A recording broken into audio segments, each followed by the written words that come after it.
Reverend Billy Olson, who's my pastor, my friend, come up and give a prayer. Very good. So, well, my name is Billy Olson. I'm the pastor of the Benson Global Methodist Church, which is just a convenient walk that way. You know, it's a dangerous thing to give a pastor something that looks like a pulpit.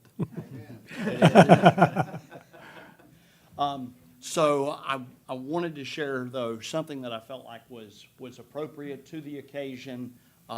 Though we are not all part of the same church, we are all part of the same community. And because I'm a Christian, and because I'm a local pastor, I want to read from the Bible. So the Apostle Paul writes a word of thanksgiving to a church that is itself a very conflicted church, the Corinthian church, but he starts out with a word of thanksgiving that I think is appropriate to the occasion. I'm going to read this, pray, and sit down. So 1 Corinthians chapter 1, verses 4 through 9, and Paul speaking to the church, but again, an occasion appropriate to the town of Benson. I always thank God for you because of his grace given you in Christ Jesus. For in him you have been enriched in every way, in all your speaking and in all your knowledge, because of your testimony about Christ, because our testimony about Christ was confirmed in you. Therefore you do not lack any spiritual gift as you eagerly await for our Lord Jesus Christ to be revealed. He will keep you strong to the end, so that you will be blameless on the day of our Lord Jesus Christ. God, who has called you into fellowship with his Son, Jesus Christ our Lord, is faithful. Friends, will you pray with me? Lord, it is our desire to be faithful in our life together as residents of Benson, as part of Johnston, just the greater community here, Lord. We offer up this time to you. The administrative tasks and discussions that are before the town. Lord, we ask your blessing over this time and over our community and pray all of these things in Jesus' name. Lord, you are faithful. Amen. Amen. I'd like to call this meeting to order, and first off, we're going to have Little Miss Benson, Caleb Smith, come up and lead us in the pledge.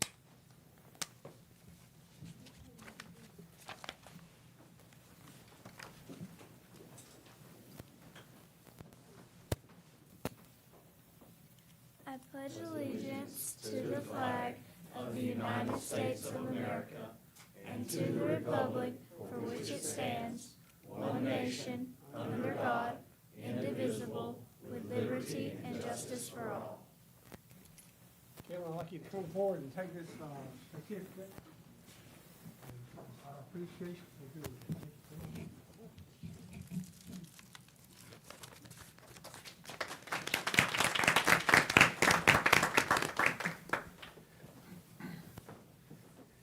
Next, we need to approve the agenda with the addition of two policy proclamations in new business C and D. C is limited English proficiency. D is non-discriminatory policy. And so we're going to, can I get a motion to approve the agenda with those two additions? What was D? Non-discrimination policy. I make a motion we approve the agenda with the amendments mentioned by the mayor. Okay, there's a motion. Any discussion? All in favor? Carries. Okay, good deal.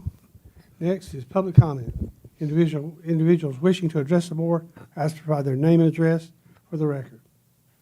Anyone would like to come forward?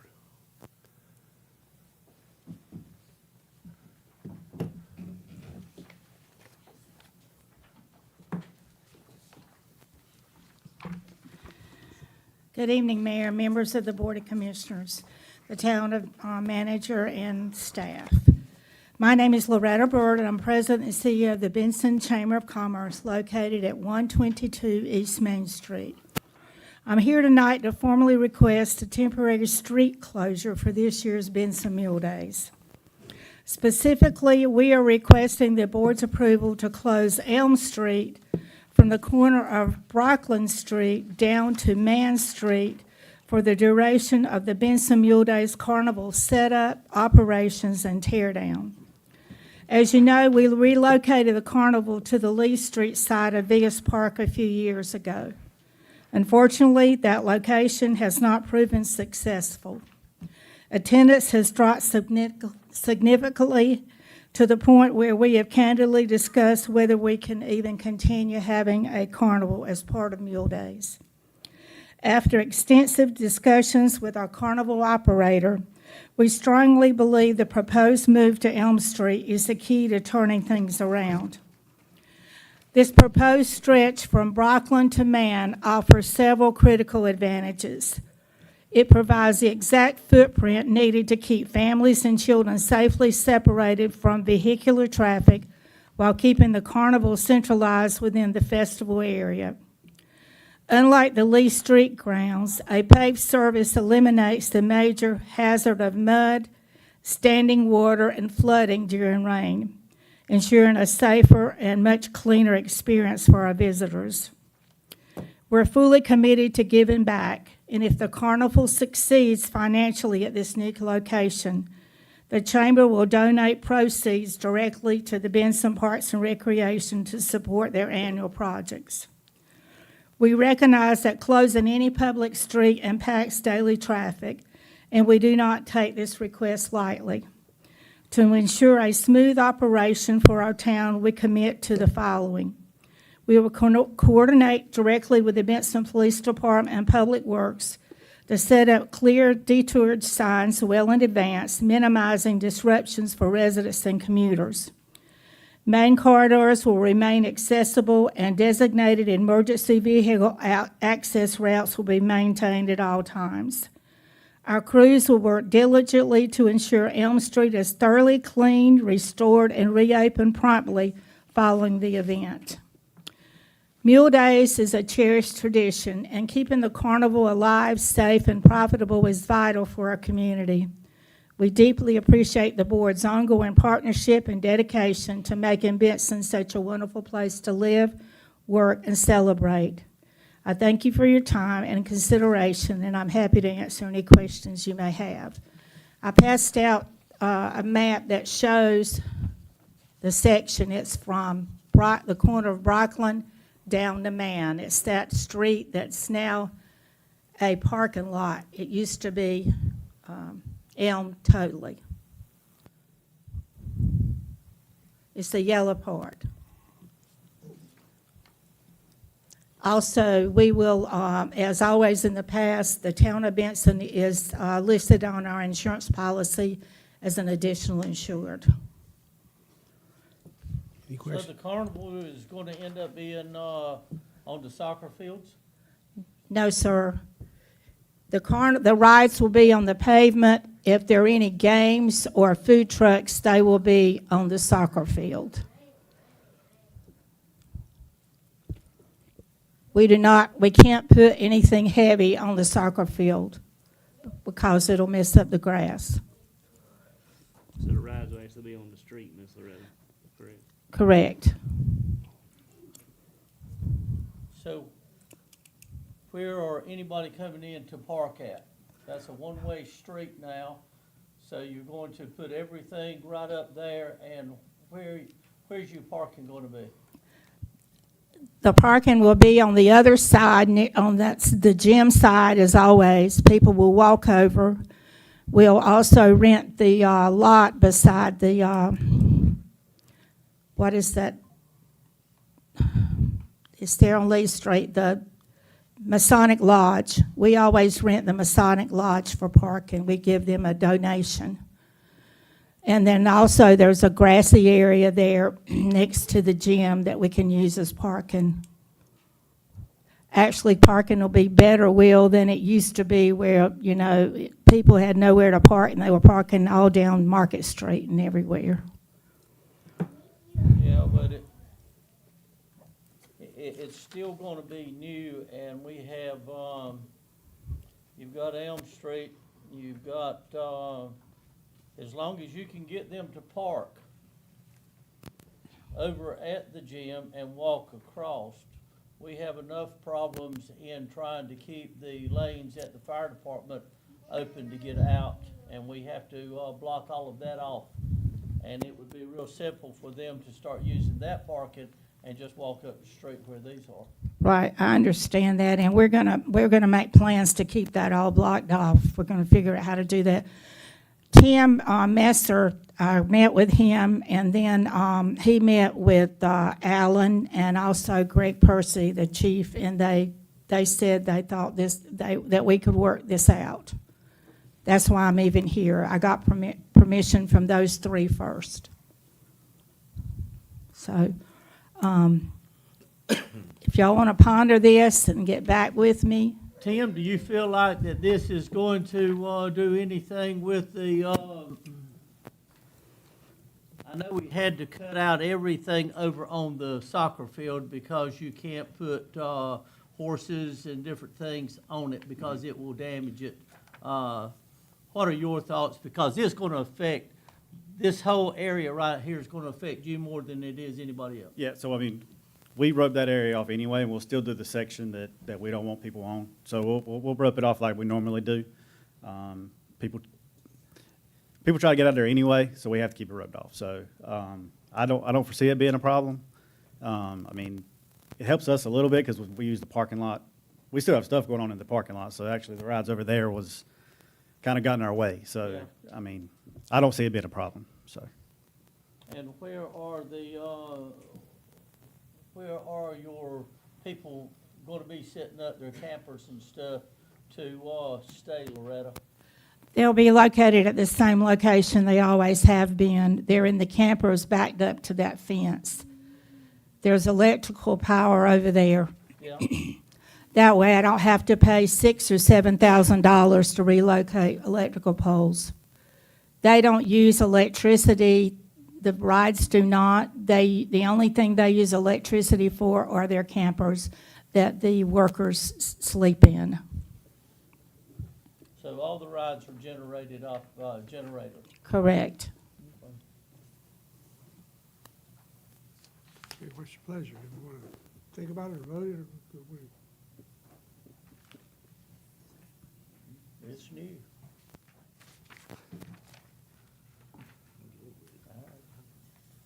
Don't know if they can get it on Elm Street. Y'all measured, you've done. He came July 3rd and met with Alan Roberts, who's kind of the chair of the carnival now, and myself, and we discussed it, walked it, and worked it out. So Alan didn't foresee a problem with it. Alan Johnson, he did not.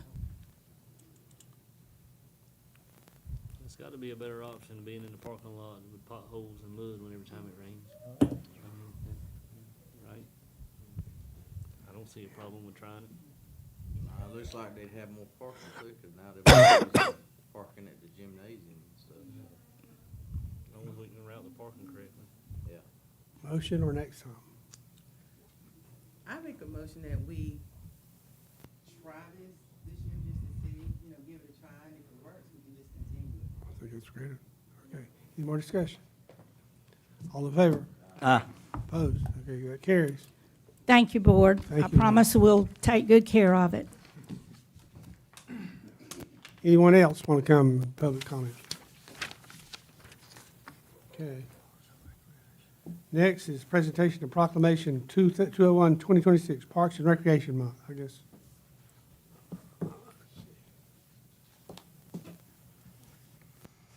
Tim, did I give this to you?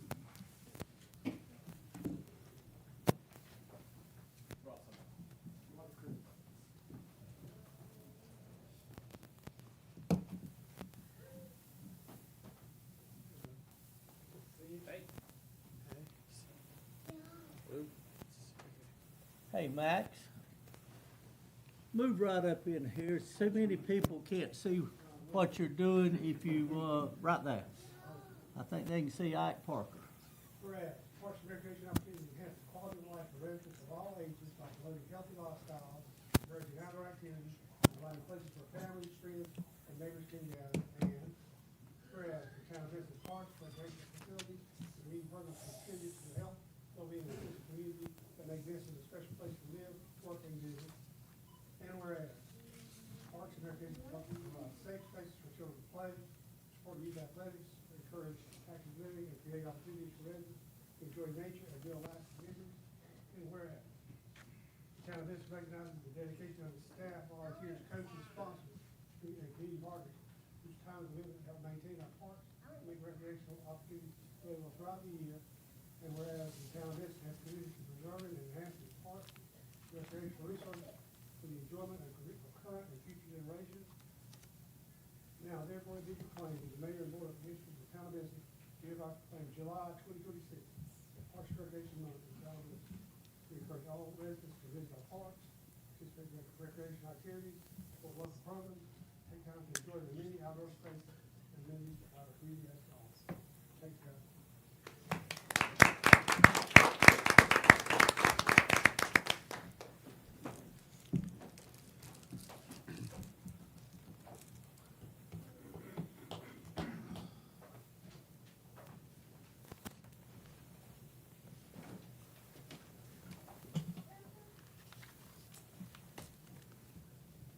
Okay, next, we've got the valet collection service, text 05/2026.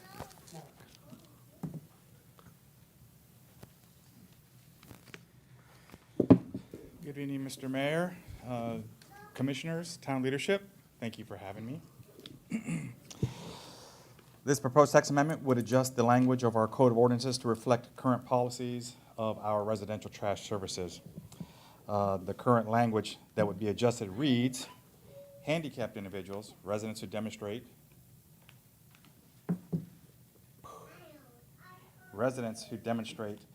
through satisfactory evidence that they are unable or it would prove significantly difficult to cause their containers to be placed as set forth in section of the foregoing, or who wish to have their containers picked up from the rear or other place adjacent to the dwelling or structure located on the property to which address trash collection services provided shall notify the town or its collectors in writing and provide such satisfactory evidence of the infirmity, disability, or limitation that precludes such person from being able to so place their container. A note from a healthcare provider shall be conclusively presumed to be satisfactory evidence of infirmity, disability, or limitation as set forth herein. Other satisfactory evidence of infirmity, disability, or limitation may be submitted and considered by the town or its collectors. This language would be adjusted to read, valet collection service. The town or its designated contractor offers a valet service free of charge to those residents who, let me regress a little bit here.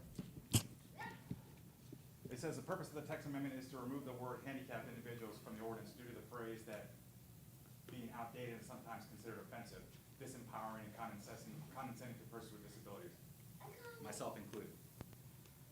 Since I am a 100% disabled veteran, I do not consider myself handicapped, even though I have a handicap placard.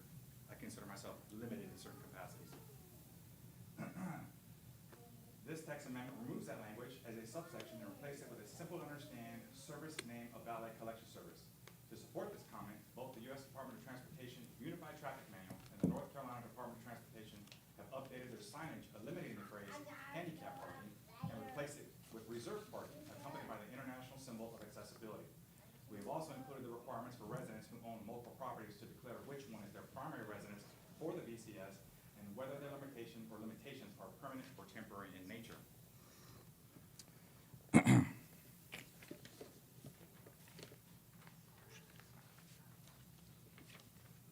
Excuse me. At this time, are there any questions?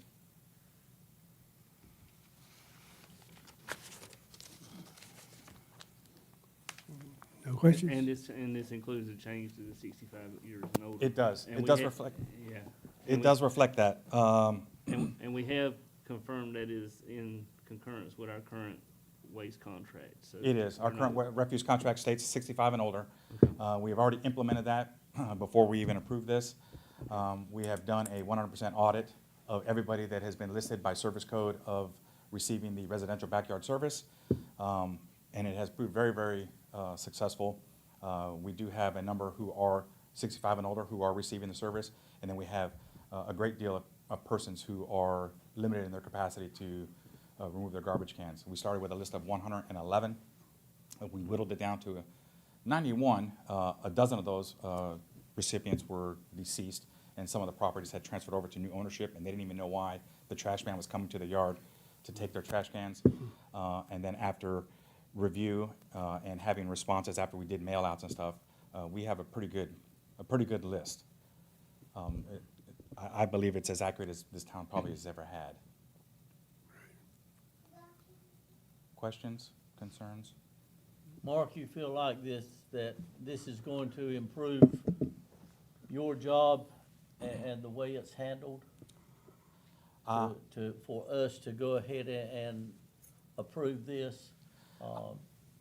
Yes, because our current ordinance never really listed age. So including that age and actually having several residents who own multiple properties that had their name on multiple properties, it reduced it to just having them define which one was there, reducing the stress of resources from our refuse company from having to do somebody that owned 3 or 4 properties. It allowed me also to go ahead and conduct the audit for accuracy and to make sure that those people that needed the service had it allocated for them, so we can reserve whatever else we have left just in case, we're expanding and we're going to have more and more people that are going to be needing services. And I'm forecasting as the population gets older, who knows, in a couple more years when I reach that magical number, I might need to have my trash can rolled to and from the curb. Well, now, when this goes into effect, will you be responsible for getting in touch with the trash people to say, okay, this house is on it, this house is not on it? Yes, I have already currently been doing that for the last several months. Okay. I am the point of contact for the refuse service company, so anytime they have any type of interruption service, any type of anomaly, I'm on the phone. I'm probably back and forth between phone, email, text, probably a dozen times a day. Because what some residents don't know is that all the vehicles that the refuse company is providing, they actually have dash cameras. So what we're running into sometimes also is there's a conflict where somebody says, my trash can was out there, send them back to pick it up. Well, I originally started doing that until they notified me that they're recording as they drive up. So they can actually run back and pull that video. And there's been some instances where the trash can wasn't there when they rolled up at 7 o'clock in the morning. And the residents are calling me at noon saying, hey, my can's out there today. So having one point of contact to be able to handle all these things is proving very beneficial. And of course, there isn't anything that we can't handle. And if there is ever something, I have a good supervisor there that is always open, and we work through all that stuff. We're showing good success even at this moment. Next time you're texting, is there an option to pay extra for valet service? My wife just asked. So. Is there? For those of Well, us that aren't Class I'm always 65. looking to make a couple extra dollars, I'm working towards retirement, so maybe I. All right, we'll work on that later. All right. Any other questions? I make the motion that we approve text amendment 05. We do need to go through the rest of public comment. Oh, I gotta do a public hearing with? Yeah. Yeah, Sorry. The last one was just informational. Okay. Thought that was the public hearing. My bad. We won't have a quorum then. So public hearing time, right? Okay. Now, anyone that would like to come and speak in favor of this text amendment, come forward. Anyone like to come and speak in favor? Anyone? 3 times. Anyone like to come and speak in opposition to this amendment? Anyone like to speak in opposition? 3rd time. Anyone? Okay. Public hearing's closed. Now we can vote. I make the motion that we approve text amendment 052026, valet collection service amendment. There's a motion on the floor to approve the text amendment. Any more discussion? Okay, all in favor? Aye. Opposed? Okay, carries. Great. Thank you. Thank you, Mark. Yes, sir. Next is Tanner with the Downtown Overlay District.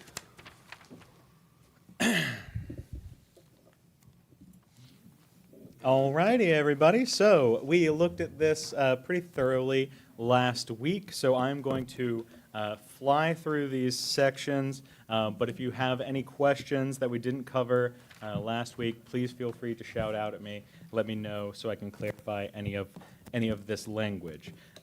The purpose of the Downtown Overlay District is to promote downtown economic vitality through compatible infill, adaptive reuse, and mixed uses, enhance pedestrian experience and street life with high-quality design standards, encourage a range of compatible retail, office, and entertainment and residential uses, and establish a social district that complies with the North Carolina statutes. This is a comprehensive list of the permitted uses. These are broken down into commercial and retail, office and employment, residential, civic, cultural, and institutional, lodging, and entertainment. Under each of these major use categories, you can see more detailed use lists there, as well as the LBCS code, which is the land-based classification system, set forth by the American Planning Association for an unbiased, objective representation of what each of these uses means. On this next slide, perhaps, is the special use permit options. This one is just limited to commercial and retail, including breweries, brew pubs, and bars, and also indoor recreation, civic, social, and fraternal organizations, also accompanied by the LBCS code. These next few slides go over the architectural standards that we discussed in some detail last week. Are there any questions regarding those? This is a lot of language that I don't necessarily have to read out loud again, but to give you a high overview standard here, we have facade standards, which basically is going to regulate, how the outside of the building looks from the public street, limiting that to certain types of materials, colors, and that sort of thing. Then below that, you have the windows and doors, utility areas, mechanical equipment, and outdoor storage. Streetscape elements is a really important one, so I'll just go over that really quickly. That streetscape elements, in addition to those required elsewhere in the ordinance, are encouraged. Planter boxes, benches, bike racks, sculptures, etc. are permitted in the right-of-way so long as the inclusion of these elements leaves no less than 5 feet of uninterrupted space on the sidewalk. Certain design elements, like street trees, may be replaced with a mixture of these streetscape elements with the approval of the Downtown Overlay District Board. And when making the improvements to the streetscape, owners are required to match the existing style of elements of the improvements nearby. Meaning if someone were to take advantage of these streetscape elements, the next person a little bit down the street would kind of have to match that styling so that we don't have, whimsical looking streetscape downtown. This next portion is going to be reflecting signs. So this goes over types of signs, how many signs are permitted, the maximum square footage of said signs, window signs, sign illumination and flashing. Then we go into the social district. So the social district is authorized by North Carolina general statute. As proposed, the social district would run concurrently with the boundaries of the Downtown Overlay District.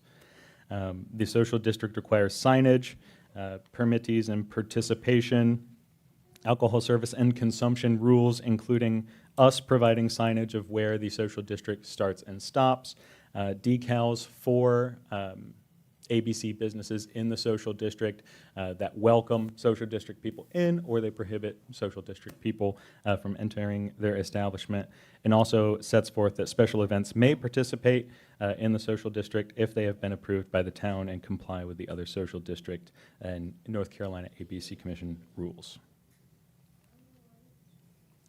Finally, we have the section regarding vacant buildings, and this one is we have seen it before, but this is pretty new, so I'll go over it in a little bit more detail. This establishes an owner identification data, so owners of vacant buildings must provide full 24-hour contact information, or if the owner lives more than 30 miles outside of town limits, full contact information of their local representative. It requires liability insurance on the vacant building in the amount of $1 million. Owners must provide the date the building was vacated and the projected occupancy date.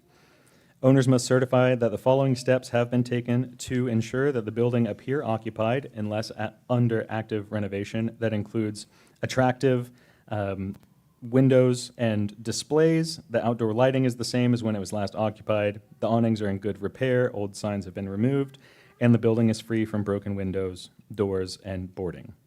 There is a vacant, this would establish a vacant building registration fee. The initial registration fee is $500. The annual re-registration is $1,000, and further re-registrations will be considered on a case-by-case basis by the Downtown Overlay District Board.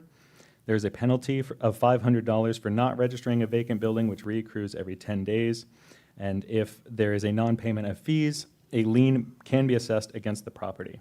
Within 10 days of that citation, any aggrieved person may appeal to the Board of Adjustment, and any aggrieved person by the Board of Adjustment may seek relief in a court setting.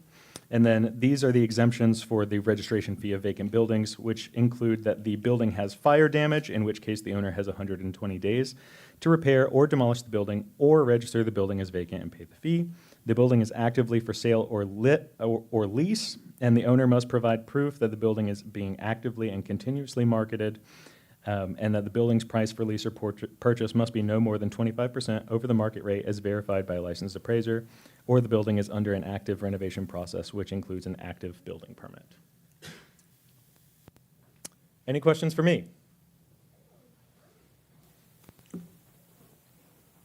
We talked about this in the last meeting, but since it's a public hearing, I just want to make sure that this vacant building policy and the aesthetic policy will not affect any current owners, right?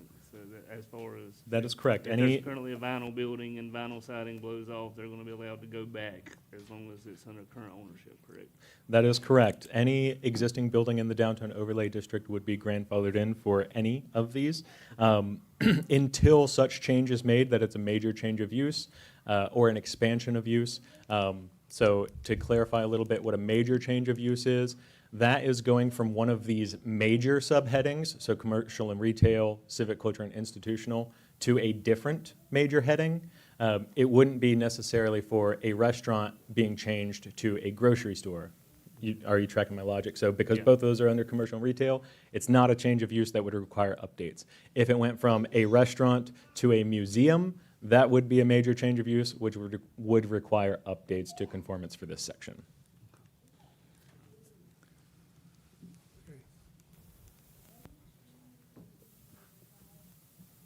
So we're ready to open the public hearing, right? This time, let's go with who would like to come and speak in opposition to the overlay district? Okay, second time, who would like to come and speak in opposition to this? Hey there. Hey, Hey everyone, my name is Stephen Schlink. I am a member and one of the teaching team members of Truth Fellowship Church. We meet weekly over at the American Legion right here in downtown Benson. Kind of a unique position. I'm not necessarily speaking in opposition, but not in favor. There's a couple things at play here. To give you a little bit of context, for the better part of a year now, we at Truth Fellowship Church have been trying to work alongside all of you to pass the B2 zoning change amendment that is obviously on the agenda for tonight. But there's a little something else at play here. I want to give you some background on this B2 amendment, though, because it does play into why we're talking about the overlay district. So back in October of last year, we were made aware by you all of a zoning violation for where we were meeting at, and we started to work with Tanner and his team here with the town to try and fix that through that B2 zoning change amendment. Throughout the process, we've tried to work alongside each of you throughout it all. It has, of course, presented a few challenges, just kind of being in limbo as a church, of not knowing kind of where this vote is going to fall down. And so over the last couple weeks, last month or two, we have been presented with an opportunity that would fix a lot of the issues that existed even before this zoning issue became apparent. We have been presented with the opportunity to find a permanent home, and that is why we are here talking about the overlay district. Can you pull up the map for me, please, Tanner? So a member of our church body purchased a building. He and his wife own a business, and so they purchased a building they are using for offices, but are willing to rent out part of to us to use at church. This is located, just for context for you all, at 102 West Parish Drive. You may remember this as the Fainting Goat Building. Those of you who've been around for a while, which I think most of you have, this was also a church back in the day before it was the Fainting Goat Building. I want to give you some reference of where this is at. It's located right here. So the boundary, of course, for the overlay district is right here. The building we're talking about is right here. A lot of industrial buildings. We're not talking in the middle of your B1 zoning area where you have your major retail and restaurants. We're talking a lot of industrial areas. We have a standalone parking lot over here, plenty of parking right here, so it wouldn't feed into any traffic issues for you all on your main stretch of Main Street. So that brings me to why we're here to talk with you today. Obviously, it makes our life a lot easier to have somewhere to call home, to be able to promote a location that we're meeting at, to be able to just set up once and not have to set up and tear down every week like we currently have to. But I also think that this is a mutually beneficial opportunity as well, because obviously the town of Benson is hoping to grow, get more people into the downtown area. As it stands, the building has been sold. It's going to be used as an office building 5 days a week. Us meeting in this building means that we're bringing more people closer to downtown an extra day during the week. People who, after church service, are going to want to go grab lunch, maybe grab a coffee before they go to church on Sunday morning. Walk through and go to the shops downtown. It gives you an extra day of business coming down the main stretch that we are trying to promote. I want to be very clear here, we are not here in opposition to the overlay district. We love that you all are trying to grow the town of Benson. We either all live here or have strong connections to the area. We want to see this town grow. We want to see this town do well. But we also want to see our church continue to grow and move forward. And we believe the opportunity to meet in this building would present us with that grand idea. Now, you may be sitting there wondering to yourself, okay, if this is such a grand idea, why haven't you signed a lease at this point? Well, that's where the B2 amendment comes into play. This building is currently zoned as B2. So obviously there have been some delays, and we understand it takes a while for this process to be underway. But had the B2 zoning amendment passed a month or two ago, we wouldn't be here before you today because it would be a non-issue. But because the B2 amendment falls after the vote on this overlay district, it presented an issue, and we wanted to bring it before you and see if there's a way that we could all cohesively work together to all win in this situation. Few kind of options that I'd love to hear your input on before I sit down. We would love to know your thoughts on potentially, if you're planning to pass the B2 amendment tonight, potentially tabling the vote on the overlay district to next month's agenda to give us time after the B2 amendment passes to sign a lease and get situated before the overlay district would prevent us from moving into that building. The other option, potentially granting us a special use permit for that building. Obviously, that's something that we'd understand if we ever closed our doors as a church, that special use disappears. That's something that we'd know going into it. The third option that kind of came to mind was potentially adjusting the boundaries of the overlay district. Again, like I mentioned, you're looking at industrial buildings surrounding the building we're eyeballing. So it wouldn't have a great impact on your retail and restaurants. So potentially adjusting that boundary so that we're no longer in the overlay district. We don't want to strap you down to one idea. We don't want to tie your hands for the goals that you all have for the downtown area, but we would love to try to work with each of you to find a solution that benefits everybody. And so that's kind of the question that I have for you is, would y'all be willing to work with us on that? That's something we'll probably talk about when we get to the discussion part, right? So in public comment, it's Yeah. not, we can't really do like the back and forth kind Okay. of thing usually in Board of Commissioners, but it sounds like they may want to be talking about this during the Yeah. deliberation. Absolutely. And if we can answer any concerns or questions, we would love to continue the conversation. Again, just wanted to try to address this before there's the hard vote either way on this, so that way it's easier to adjust something before the vote happens as opposed to trying to amend something that's been voted on. So again, we appreciate each of you and all that you do for the town, and if we can help in any way to ease your mind or answer any questions, we'd love to do that. But would love to work with you guys and try to find a mutually beneficial solution. Thanks, y'all. Thank you. Anyone else like to come and speak in opposition? One more time. Anybody else like to come and speak in opposition? Anyone like to come and speak in favor?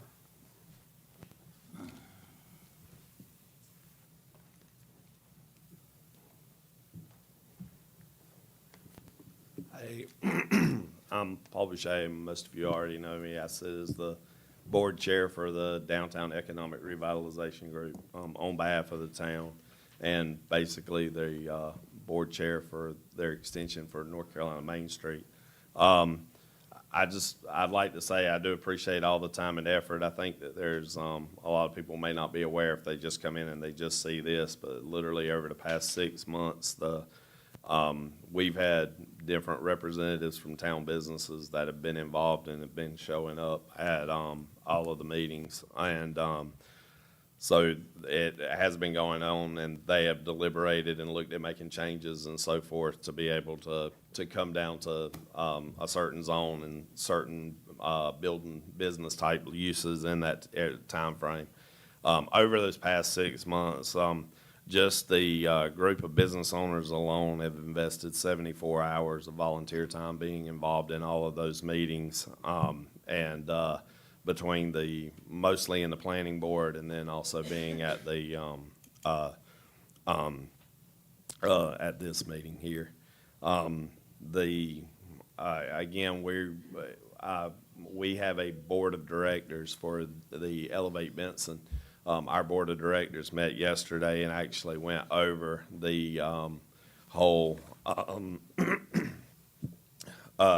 document. And we are 100% in agreement with what you guys have already put in place, and I think it would be very useful and beneficial for our downtown area. Just on one simple other note, last month at this board meeting, you had given me a proclamation personally about something called a North Carolina Certified Destination Business. This time next week, there's 10 additional businesses from downtown Benson that are basically investing today. The business owners and the businesses are investing today, the time, the money, and the energy to go to Goldsboro to all do that program. So there's this isn't a passive group. They're very invested in wanting to make sure that Benson's prosperous and prosperous for the correct reasons. So. Anyone else like to come and speak in favor? Hello, I'm Tina Bailey, resident here in Benson. I have a question. Actually, I am in favor of the overlay by the way. But my question is how, because I can't view it based off of what's on the code. So how is it going to affect the buildings that are already there that are vacant? And is it going to require that the owners that own those to do something to repair those?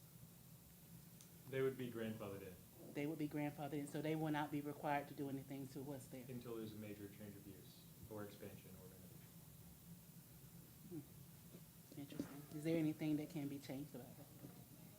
Because that is one of the issues that is the problem downtown when trying to get other businesses to come in, is the way that it looks. So the overlay is going to be good and provide the codes that we need for the town, but what about existing issues that are already there?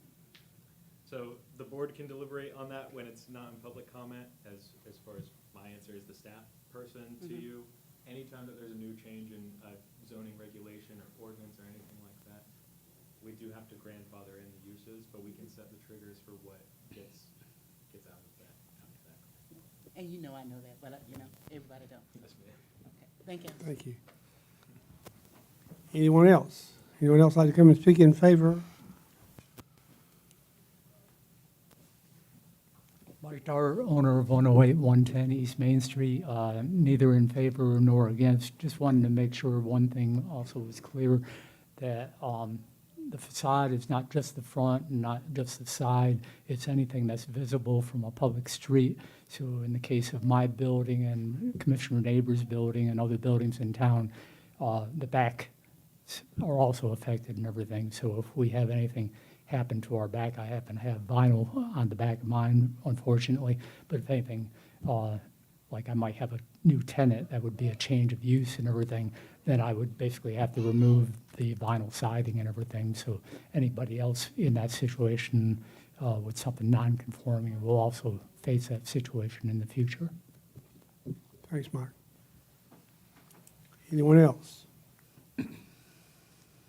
Seeing no one coming, I'm going to close the public hearing and open the discussion.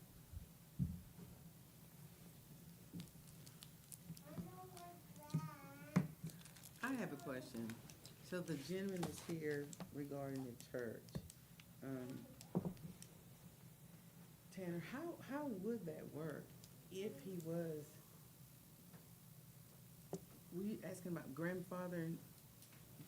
being grandfathered in to this, or? Yes, ma'am. That was kind of one of the avenues, if I can answer. Is that okay? Okay, perfect. Just want to make sure that procedurally we're all set.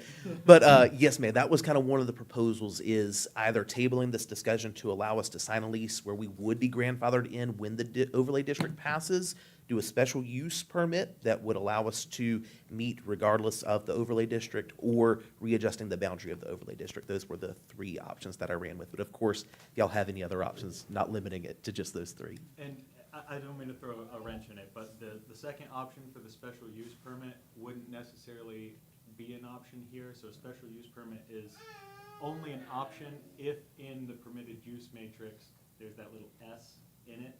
You can't just,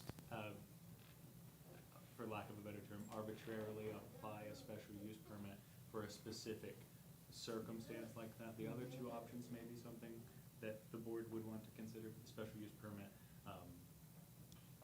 Would not necessarily be an option in this case. Well, I think this is step one, as some of the business owners have said.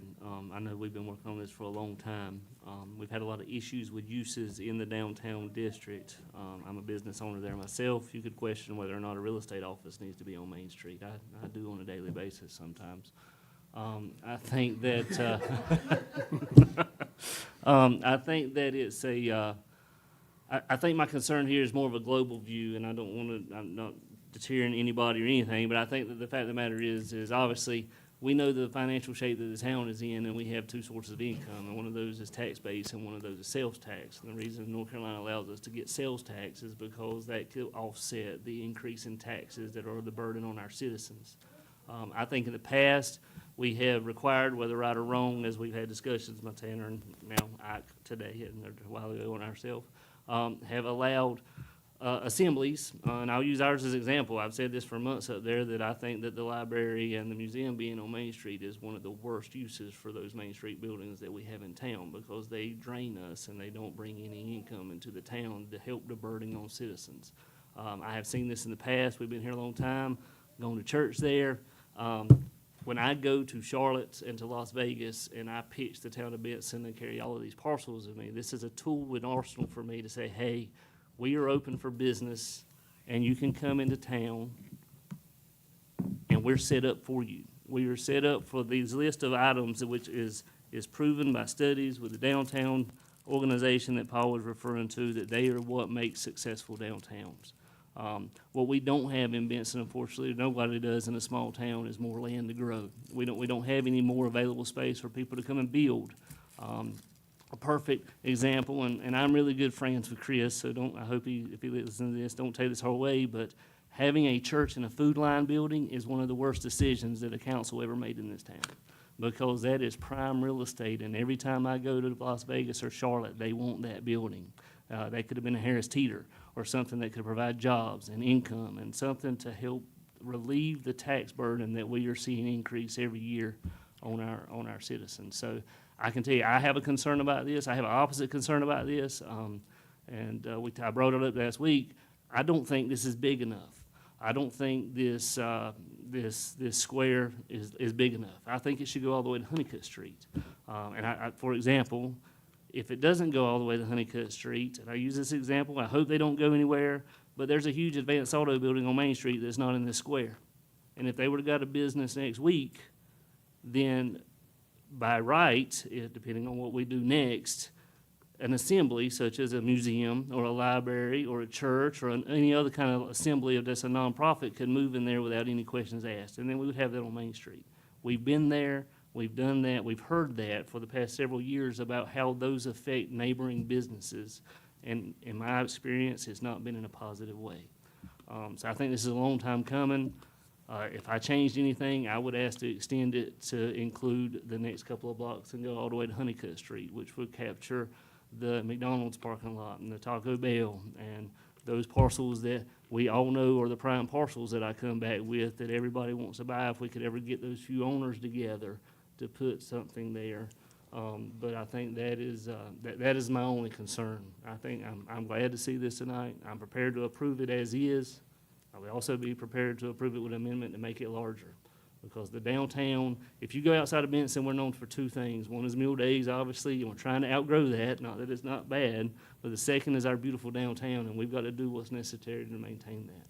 And be able to attract the businesses that will support the downtown and continue to grow it. Being broke?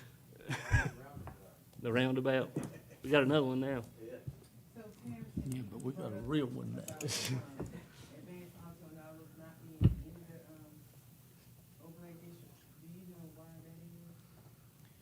So, the planning board, if I can just give you my interpretation of the planning board and the community members' thoughts behind it, was we really wanted to sit with what is considered the core downtown area of Benson. So when you're standing on the street, anywhere inside this area, you feel like you're in downtown Benson. And this was the area that the planning board decided was the area that made them feel that way.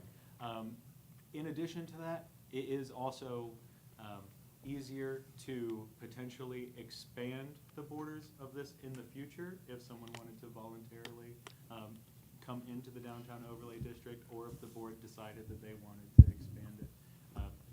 That process is a little bit easier than it would be to take away portions of the overlay district. So I think the idea was to kind of start it with the most condensed core of downtown as possible, with the option to expand it in the future. I would also like to say it's been, this hadn't just come up, it's been a 20-year problem. I remember when we had 5 churches in this same area, and 3 of them were on Main Street.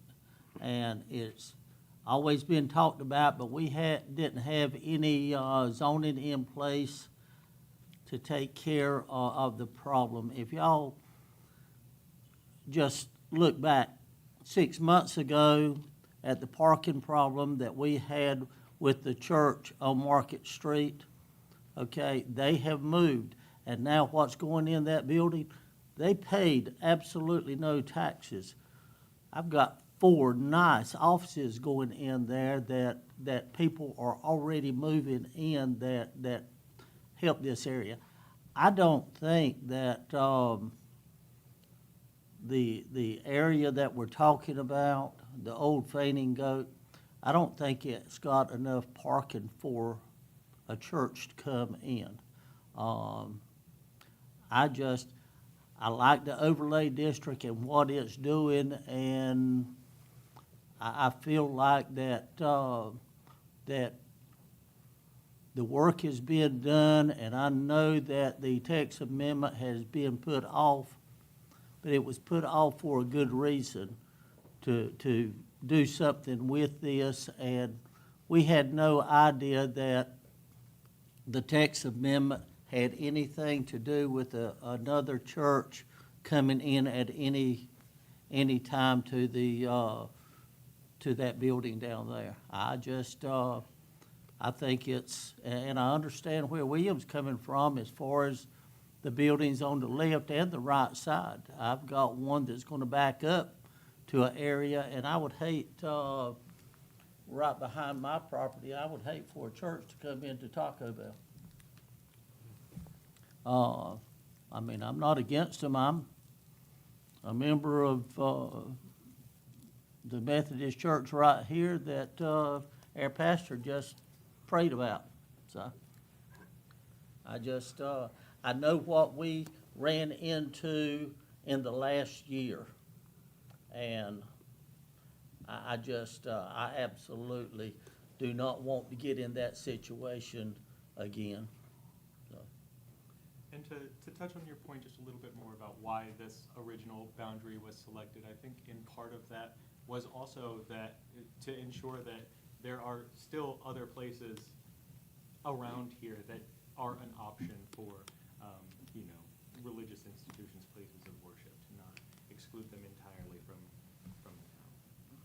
If everyone will speak up, we have residents saying that they still can't hear us. So I guess we speak into the mic so that they can hear.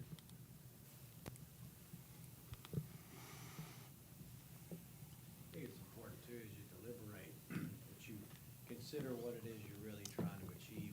You're talking about some things you don't want. You're talking about some things that are important like taxes, and those are all legitimate, but really, I think your deliberation and reasoning is important for why you want to do this, and that is, written right into the preamble of the ordinance and the abstract and purpose, pedestrian-oriented, mixed-use core, agricultural quality, historic character, the social district aspect, but really, the more commercial, retail focused, limited area, not to necessarily be precluding anyone, but, can you hear me? But to be, providing a limited space that's just super focused on that, if that's what the board wants to consider. I guess my question for the other members of the board would be, would you consider extending that? My only thing about extending that is then the social district gets extended, correct? The social district has to be within a certain square footage of the provider, though, correct? As this proposal is currently written, they would be the same. They would be one and the same. Social district and downtown overlay district. It would be theoretically possible to expand one without doing the other, although would it be practical in this moment in time? Probably not. I'm just thinking of future uses and things that we've heard that are coming, such as the sports bar that has supposedly been permitted to go at that corner. And I mean, we can come back and revisit it when they're opening, if they do open, but I'm assuming they're gonna be wanting to be part of that. And I think if we look at this, in my opinion, the Grove is the center of downtown, in my opinion. Now, we've got a bunch of old buildings that I'm in that are on the north side of the Grove. But if we're looking, and the only place we have to grow is from the Grove south, then when we are trying to, as your economic development team, when we go and we are trying to pitch, it is from Grove south that is available properties right now. And for me to be able to go and show them an available property that is south of the Grove, that is potentially right, either included or right next to this, it's a substantial tape cutter for me to try to market a piece of property for the town, if you take that into consideration, right? Because if not, they're gonna have to come and ask for permission and go through 8 months or 6 months, or however long we decide to make a decision to find out on whether or not a parcel is open to their type of business.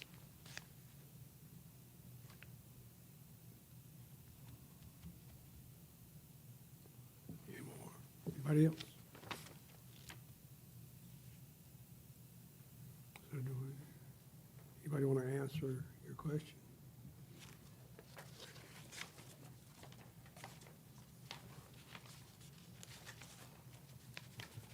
I'd like to make a motion at this time.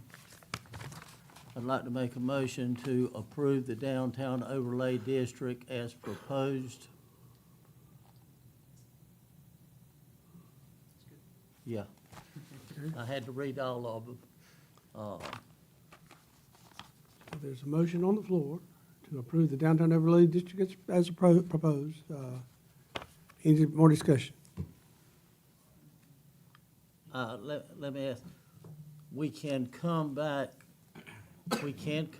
on the overlay district later and add anything to it moving south? Yes, sir. You could even ask staff to prepare the ordinance so that if you were to approve this tonight as everything, social district and downtown overlay, that any expansions to the overlay district may not include the social district, if that's something you were concerned about, or to continue it as the social district, however you decide to move forward with that. Okay, any more discussion? Stands. Okay. So all in favor? Aye. Opposed? All right, carries.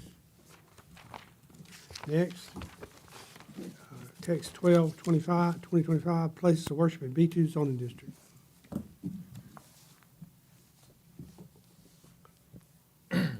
Alrighty, this is text 2025-12. This proposed amendment would change the permitted use table 156.202B of the UDO to permit places of worship in the B2 zoning district. This proposal was tabled at a previous Board of Commissioners meeting. All that would specifically change in the ordinance would be to change the current land use table, as you see there, to the proposed land use table below, which would include the P for permitted symbol under the B2 column. Any questions? I'll get you in a minute. That's ominous.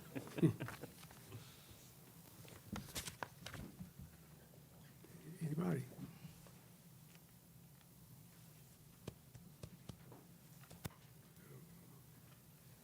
Do I hear a motion? Public hearing. Oh, public, oh, I'm sorry, yeah, public. That's why y'all are good. Anybody like to come and speak in favor of this B2 zoning district? Good evening, Board. My name is Joshua Whitney. I live at 116 East Stony Brook Court, Benson. I'm also one of the co-pastors at Truth Fellowship Church.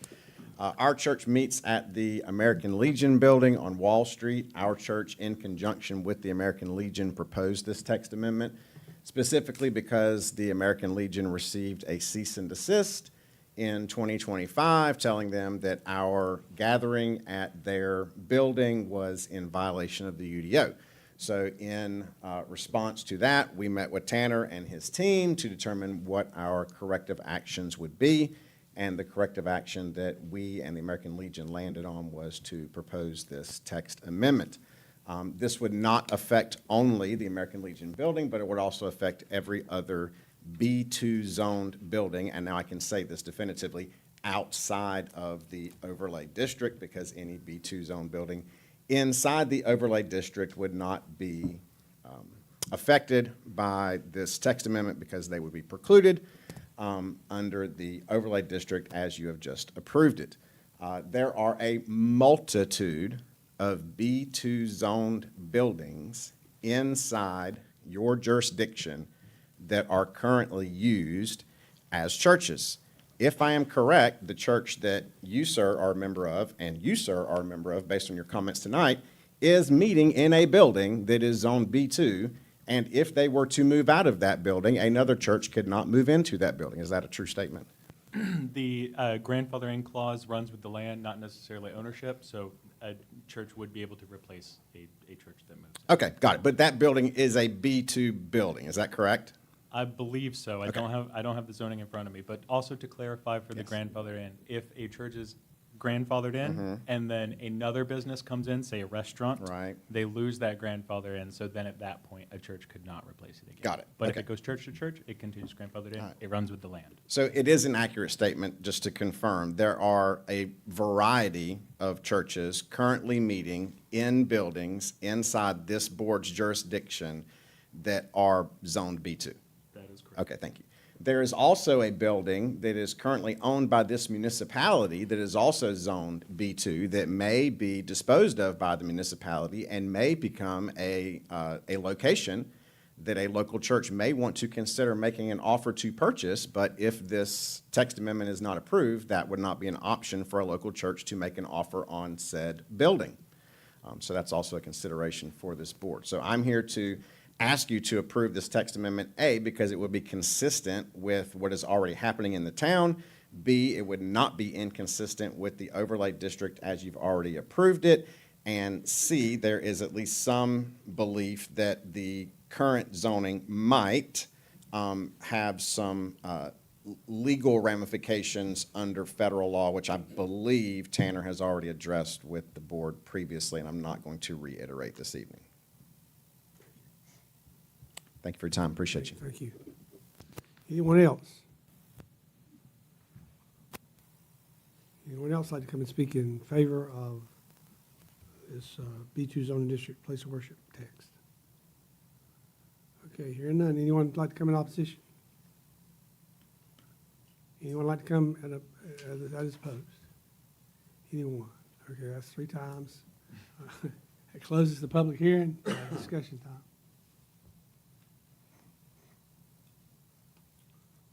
Well, I'll start again.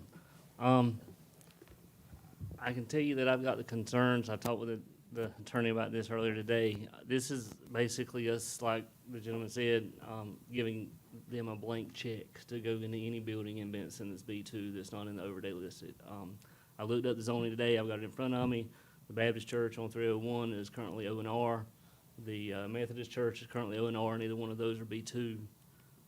In our current, if you'll pull back up to the current uses, churches and places of worship are currently allowed in B3 with a special use permit. So my question is, why can we not require a special use permit for B2 as well? That way we could look at a specific property and have input on parking and other effects.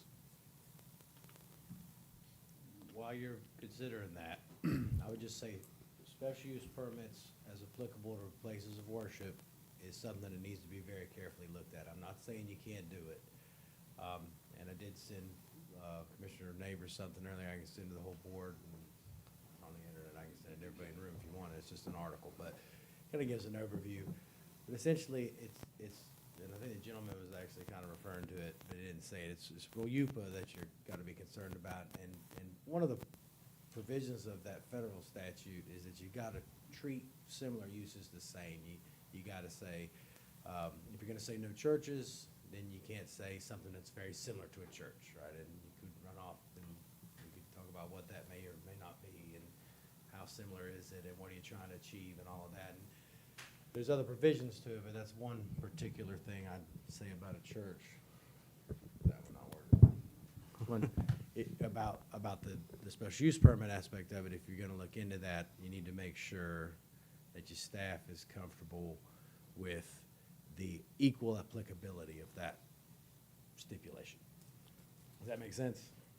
And the other option I thought of, which we've used in the past on this board, is conditional zoning. And I don't know how that would work. Again, I'm not the zoning expert, but I know that we've used conditional zoning to allow uses to go in that. And I do know that currently we're using a special use permit in B3 for places that worship. I can touch on conditional zoning. So conditional zoning is typically not used for just the use occupying a space alone. Conditional zoning is for unique situations on unique parcels of land where an applicant may not be able to meet the full requirements of the ordinance and then proposes concessions to the board in order to not fully meet those standards of the ordinance. It was last regular session that you looked at the conditional zoning district for the crematory. That is a situation of where that's not typically allowed in that location and may not have otherwise fit with the standards of the ordinance. But it's not just to place a particular use at a particular place.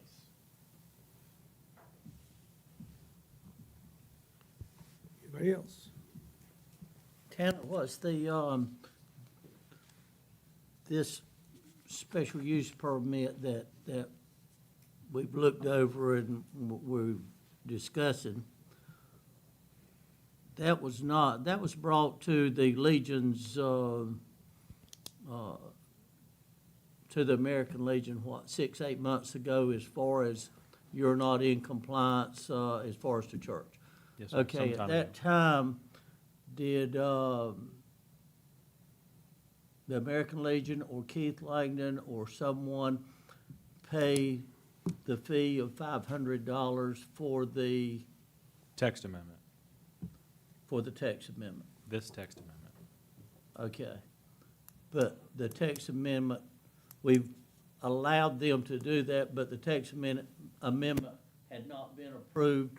Will they come back after this approved and owe another $500, or will they get their money back, or how does that work? No, that money is used towards staff resources, mailings, neighborhood meetings, newspaper postings, and the signs we have to put out and that sort of thing. So that fee covers that, so it's not refundable. There would be no additional fee for it. The $500 is the administrative fee to propose a text amendment to the board. And as far as they're continuing to operate, so because this text amendment was tabled, we took no administrative action towards the zoning violation because, as the gentlemen have said, they have been in that limbo area. So until it was decided by the board whether you think that it's a violation or that it should not be a violation, we have stayed that violation until this decision is made. And if we go ahead and approve this tonight, that will not change their operation as far as the church at the American Legion. It will not do anything, or will it? It would bring them into compliance with the ordinance. They would no Okay. longer be a violation. It would also make every other building that's B2 in the city limits free game for places of worship that would not have to come back before this board. Yeah, but they will have to come back before this board to do anything, right? No, not if you approve this text amendment. That's why I say this is a blank check. If we approve the B2 amendment as it's written, then any place of worship can buy and enter into any property that's B2 in the city limits without coming before this board again.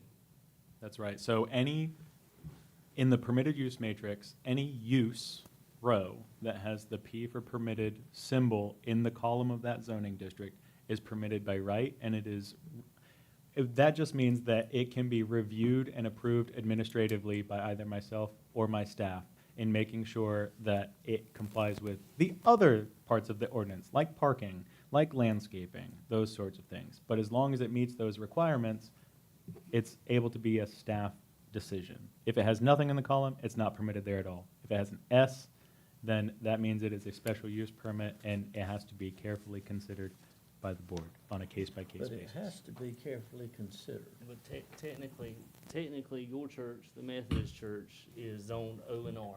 So you're a Okay. non-conforming use right now. So if your church were to burn down, God forbid, then you would not be able to build that church back without having to come before this board. All right? The church that I'm a member of is R6. And so it's a non-conforming use as well.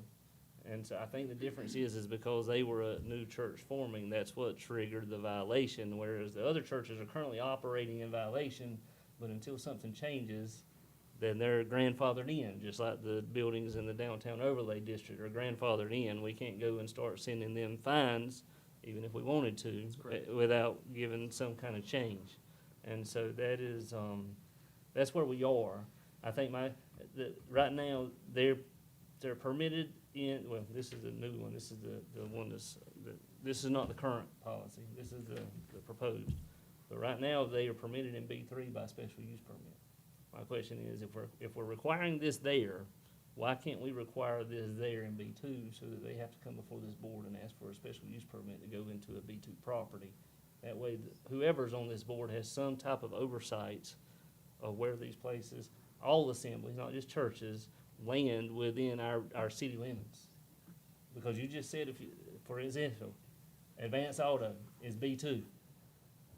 Taco Bell is B2. If they go out of business and we approve this text amendment, they do not have to come before this board to put a church in those buildings. That is correct.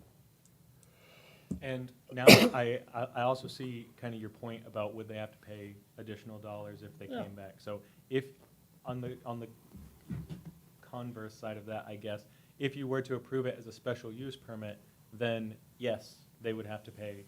Or anyone who wanted to put a place of worship in the B2 zoning district would have to pay the $500 administrative special use permit application fee. And it would go through the same process, neighborhood meetings, planning board recommendation, findings of fact, for each case-by-case basis.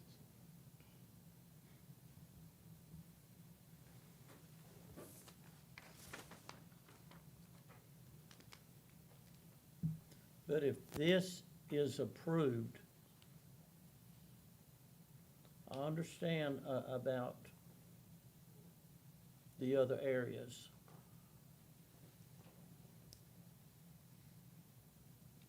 But the only It time- fixes their individual problem, and I'm all about that. I'm all about doing a special, or a conditional, or whatever option we can do to fix their individual problem at the Legion. Uh-huh. But I don't want to fix their problem at the detriment of creating problems in other buildings across town. How do we do that? Could we That not is- change our That is special easy- use that is an requirements answer, to yes. include the other lot kinds? Because I mean, Yeah, I would at a not want to, minimum. I would not want a museum or a library to be able to come on Main Street without a special use permit And that either. was my only concern in bringing that up for kind of preliminarily when you started off in your deliberation phase here. If you're gonna consider not just permitted by right, but putting the S there for the special use permit in B2, you need to have your staff take a look at all of those uses that are very similar to places of worship, and you would need to bring those in conformity with one another, because you can't say you can have this sort of assembly, but you can't have an assembly of people worshiping whatever they worship, right? That place Even is- though our church is 130 years old. Well, your church has been here long before there was ever even zoning. And you're not. That's for the right. whole state of North So Carolina. if it burnt down, you would have to go through a rezoning process to rezone to whatever chart allowed it. You wouldn't be able to rebuild. That's just about like half the stuff in town right now. That's right. That's Okay. exactly right. That's what we're trying to fix. I don't say these decisions are for future problems to try to create the town that we hear our downtown people and our town people want us to have in the future. We can't fix problems that were here before us, but we can make decisions and make policies that make the direction and guide for the town that our constituents want to see in the future. No. And I say, I'm all about fixing their problem at the Legion. I mean, I don't have any quarrels with that at all. I think, but I think this is a blank check, and I think that we need to think on a 10,000-foot level about how many structures this affects other than that one if we just write a blank check.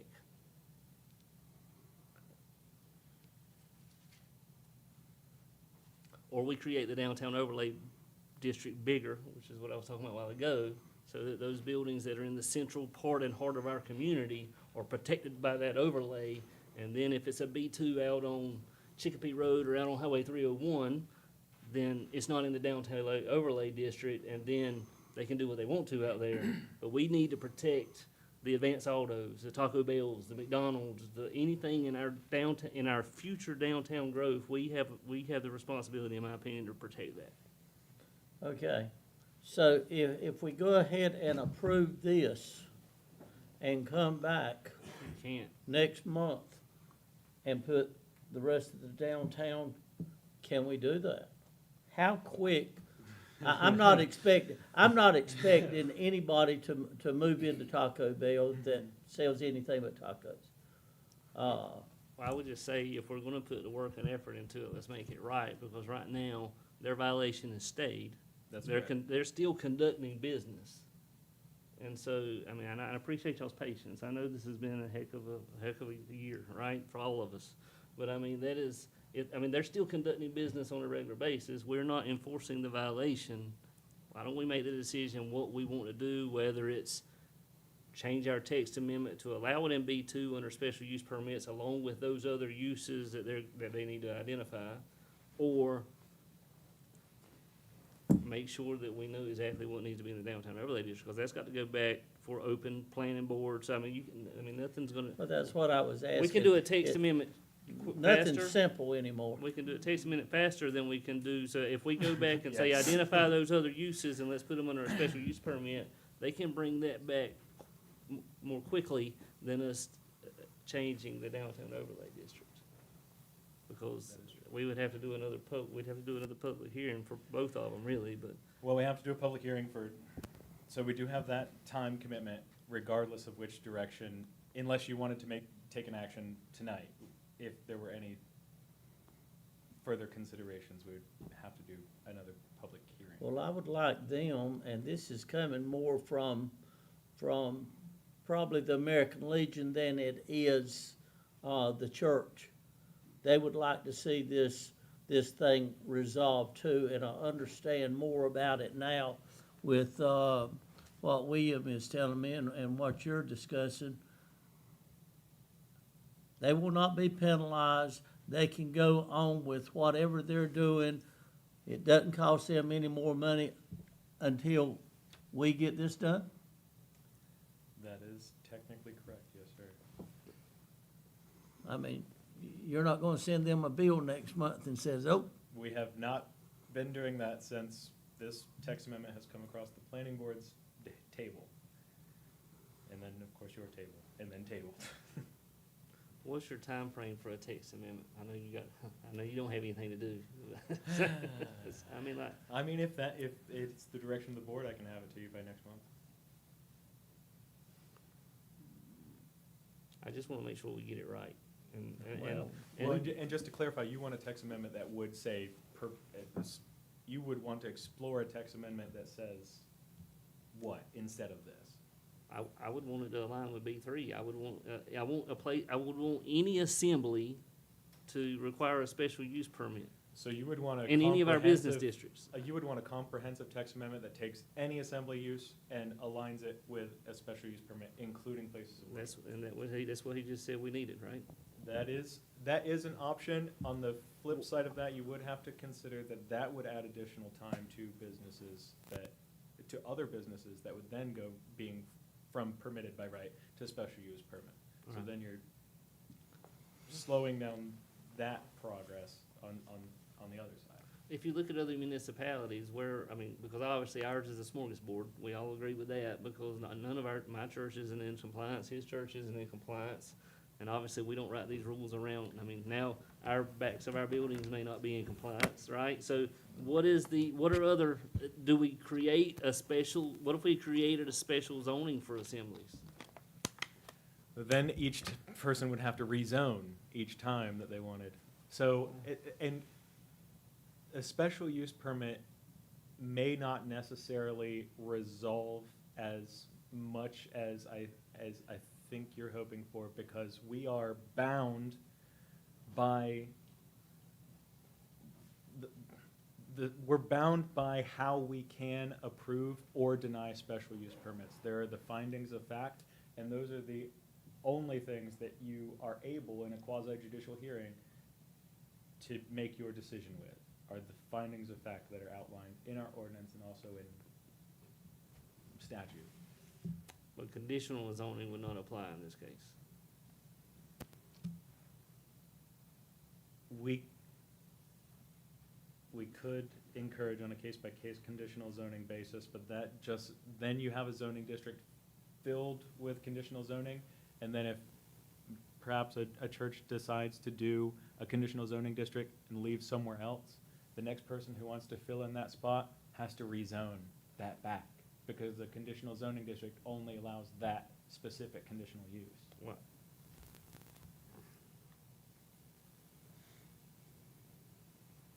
What did I guess. What did the town of Coates, wasn't they in this kind of the same situation when they had a downtown overlay? The town of Coates has a downtown overlay district, but permits it in similar zoning districts that are outside of their downtown overlay district. So when Crossroads went in to Food Line, I know you weren't here, but we're 90% sure, we went through a special use permit to allow that church to go there, right? That's That's just for that, and I'm playing devil's advocate, right? So what is there an ability, and I don't know the answer, and I don't know how to put this other than bluntly, so Mike, be nice. So, is there ability to allow a special permit or special zoning or conditional zoning, however y'all word it as zoning people, to allow this church to operate in the American Legion without changing the zoning of the American Legion, so that if this church leaves, another church can't walk right in the door and just take over, or another church can't walk right in the door and buy the American Legion without coming back for us, or another assembly, or another. There's unfortunately no way for us to make a conditional approval that is specific to a organization or person or owner. Zoning is all about the use and the land. It takes basically everything else out of it. So if you say this is permitted here, it's permitted there, no matter who owns it. So if we allow this use to go into the American Legion and not be in violation, then we allow an assembly. I keep saying church because that's who the advocate is, the assembly.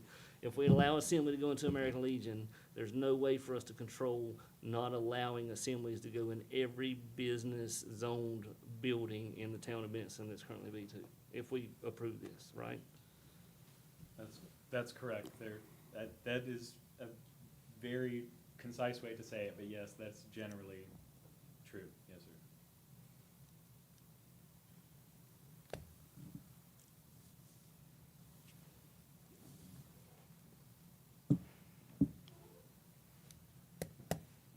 And so Ike has pulled up the findings of fact for special use permits so that I can give you. These are the only 4 items that you can consider whether to approve or deny a special use permit. That the application will not materially endanger the public health or safety if located where proposed and developed according to the plans as submitted approved. That the application meets all required specifications and conforms to the standards and practices of sound land use planning and the town code of ordinances. That the application will not substantially injure the value of adjoining or abutting properties. It will not be detrimental to the use or development of adjacent properties or other neighborhood uses. That the application will not adversely affect the adopted plans and policies of the town or violate the character of existing standards for development of the adjacent properties. So, and I know you probably weren't here, so what's the justification for the special use permit in B3? Because if we're doing it wrong one way, I mean, are we gonna have to change both? I'm trying to, because if one way is gonna get us in trouble and the other ways that we're currently doing is still an option to get us in trouble, do we not need to look at this whole zoning as a whole and correct the whole situation? You need to take corrective action, in my opinion. You should make changes to conform your places of worship regulations, zoning regulations, to conform that better with ROUPA. There's lots of different ways, and there's a ton of different avenues to go about achieving what I just said. And some of them, what you are saying, they're, different levels of complexity. So you should do something. Whether that, you said, well, you've got all these churches that are pre-existing, non-conforming, grandfathered in uses, and a lot of those churches you're talking about have been here long before there was ever zoning in this town, but that doesn't mean that doesn't speak well for your current restrictions on where they can be placed. And I know that all of us were probably not here when all of this got put into place, right? And so like, we're trying to fix the town of Benson, right? And so, but like 100%, I feel like this is a double-edged sword, because if we approve this amendment tonight and we allow places of worship and other assemblies by right in B2, then next month somebody can come in here in a B3 and they can say that that special use permit is unconstitutional or whatever you want to call it, and then we're gonna set the precedence, right? Instead of fixing the problem, we're opening a can, and I would rather make sure that our stuff is correct and leave them unpenalized and allow them to continue to operate until we make sure that the things that we have to guide us and future boards, when I'm not here, are correct. And that's where we are. We're not in a good space either way right now, in my opinion. I can give you my professional opinion as the administrator of the ordinance. And in my opinion, the easiest way to comply with our LUIPA would be to make places of worship permitted by right in the zoning districts where other assembly type uses are permitted. However, another way to accomplish the same goal, which is more resource consuming for staff and also potential business or organization owners, would be to align other assembly uses with the special use permit style. But one way or the other, the only way to get really into compliance with our LUIPA is to make sure that they are being treated the same. If you permit them by right, you do take the risk of maybe some of these more valuable properties that you're thinking of along Main Street or wherever may have a religious organization that wants to occupy the space. But at the same time, on the opposite side of the coin, if you require a special use permit for each of those B2 businesses to do something that is a similar assembly use, you may turn some prospective owners away because of the additional time and resources it would take to be approved in that location. What is a similar use for those of us that don't? Intentionally try not to get off on that. That's a complicated question to answer. Yes. Tanner's the expert. I think you take a stab at it for a while. It depends who you ask. It's really difficult to say, especially with our limited permitted use table. It's something I've addressed significantly in the expanded permitted use table in the UDO update, but we are apparently a very long way away from looking at those. But it's hard to say. Some blogs even go as far as to say restaurants are in that same category, whether you agree or not, but that is, it varies depending on whose professional opinion you ask. You have to focus on the, I think, start by focusing on the use and what is going on with it, right? Lots of uses that could be completely different, might have things in common like noise or, you know, What sound. churches are or- currently occupied in B2 spaces then? Let's talk about similarities. Do we know? I don't have that information available for you, but I know that there are some.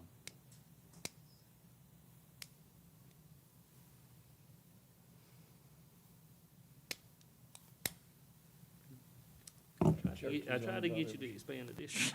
Well, how long will it take to spend it? Well, that's what we were talking about. Well, I mean, He is that could, Next meeting? We'd have to go through another public hearing, we'd have to go back to planning as well. Yes. So even if he made the motion to expand the public. So we couldn't have done that tonight. Couldn't have I done it. couldn't have expanded the district tonight. I mean, because technically planning is just a recommendation, right? Yes. Well, technically, you can, you can make a motion. Yes, You can- yes, but you can't, you as the board cannot hear a process like that until the planning board has made their recommendation. So you couldn't. So it's either, this is what I'm hearing, and maybe I'm wrong.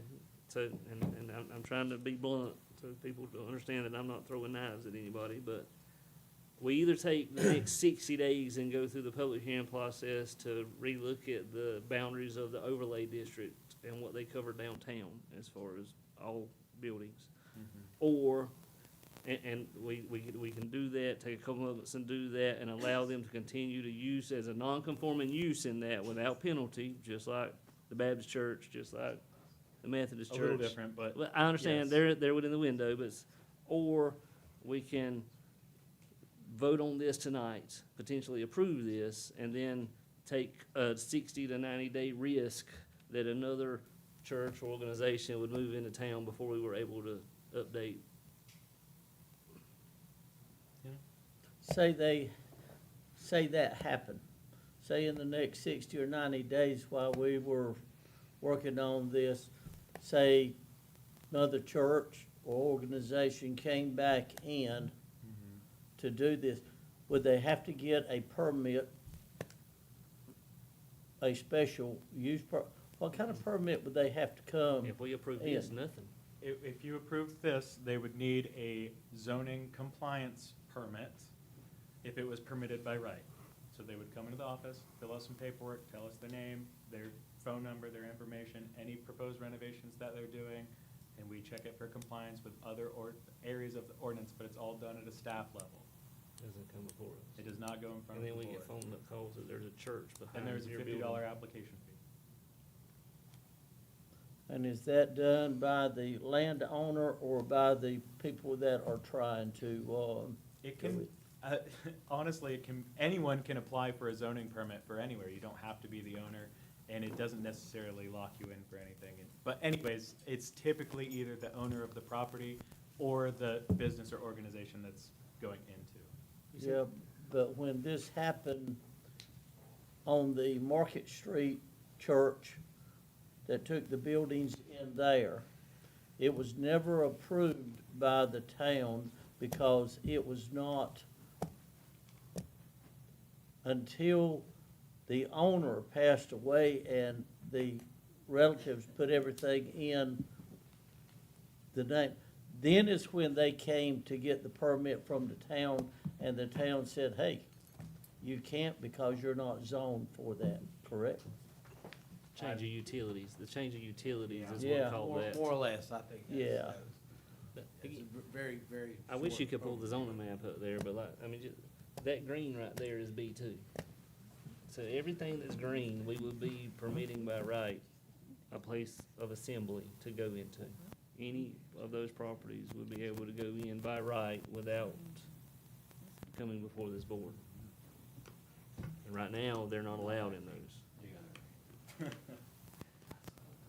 Let me ask y'all something. What would this, if, I mean, I'm all about, the church where you are and expand. What does this, we're not dragging our feet, but I know you feel like we have. If we postpone this until we get heirs together, how does that affect y'all? I mean, are y'all looking to expand, and you don't feel like you can until you have an agreement that you know, how long it's gonna last? So your last statement is a true statement. There are properties Yes, sir. inside the jurisdiction that this board is responsible for that either are for lease, are for sale, or may go up for sale. Some owned actually by this municipality that potentially could be permanent homes for our congregation. However, we are enjoined from signing a lease or a purchase contract for any of those properties until this text amendment that we are discussing currently gets resolved, because that would not be a good stewarding of our congregation's funds to put ourselves into a position where we are committing ourselves to spend money on something that we might not be able to use. Regarding the usage of the Legion building currently, we're very grateful to Tanner and his team not taking any corrective action against us or the Legion since this was made known to the Legion, made known to us. We've met with him. We went through the proper process. However, it does create confusion for some folks, folks who understand the situation that you were just discussing regarding the Market Street Church. There's some confusion as to whether we are or are not in violation. Technically, we are in violation, it's just not being enforced. It's always great to have confirmation that what you're doing is on the up and up. We are committed to what Scripture says. Render unto Caesar what is Caesar's, render unto God what is God. The Apostle Paul specifically says that we are subject to human government because human government is God's deacon. You guys are in service to God. You think you're in service to the members of this community. You're actually in service to the Lord in serving on this board. And the Apostle Paul tells us that Jesus Christ, our Savior, asks us to be in subjection to this board as long as it does not contradict God's law. So that's what we're willing to do. But again, we would love for you guys to make a decision. Thank you, Mr. Whit. Now, I do have a question, since all these different issues with churches are popping up. How is whatever was going on gonna affect the people that are currently renting this space as a place of worship? Can you repeat that one more time? Sorry. So, with all this going on, what about this particular space that we're sitting in now? Don't we have a couple of churches that's Yeah. renting this space? This is also existing nonconformity. There's been off and on religious institutions that have Mhm. rented this space since before this ordinance was passed in 2019. And that nonconformity can continue for 180 days, as long as, is that still in the UDO? As long as, a church moves out of this building and another one moves in within 180 days, it can continue forever, correct? Yeah. Just to give one more clarifying item to your comment, ma'am. We've actually rented space from this municipality in a non-conforming building before to have our assemblies. Just the senior citizen building on Johnson Street is a non-conforming building, but the town has rented space to us in that building on more than one occasion, even though it's a non-conforming building.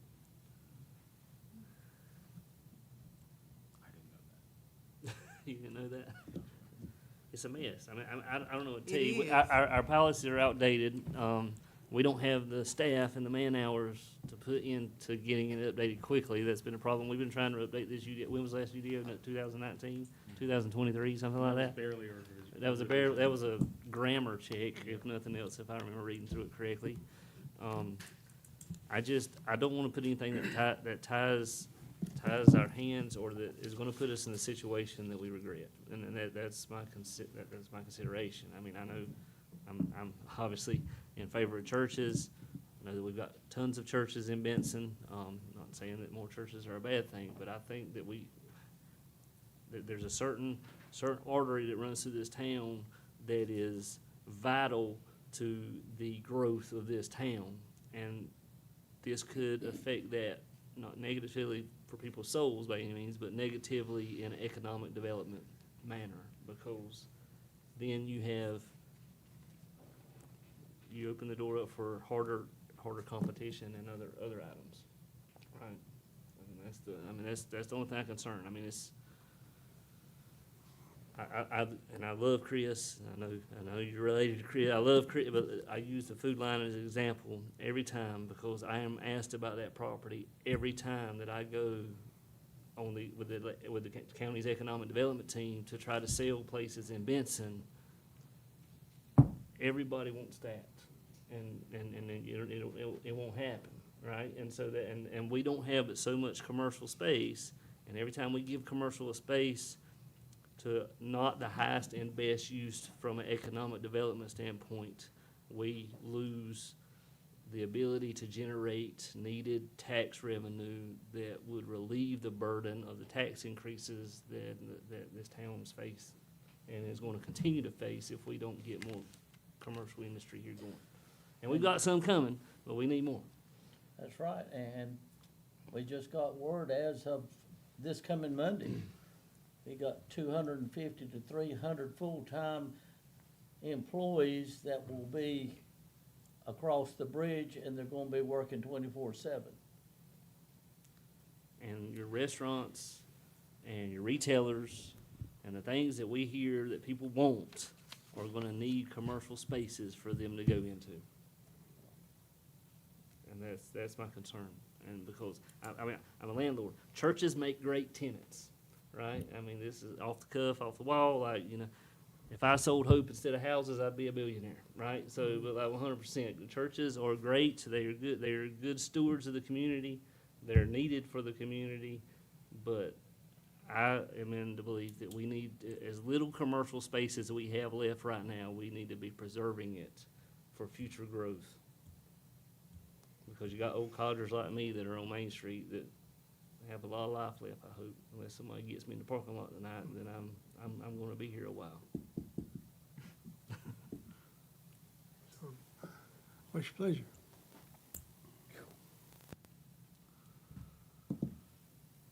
I can't support a blank check, so I make the motion to deny the text amendment as proposed, and I would ask staff to go back and let's look at options to help their situation and get them compliant without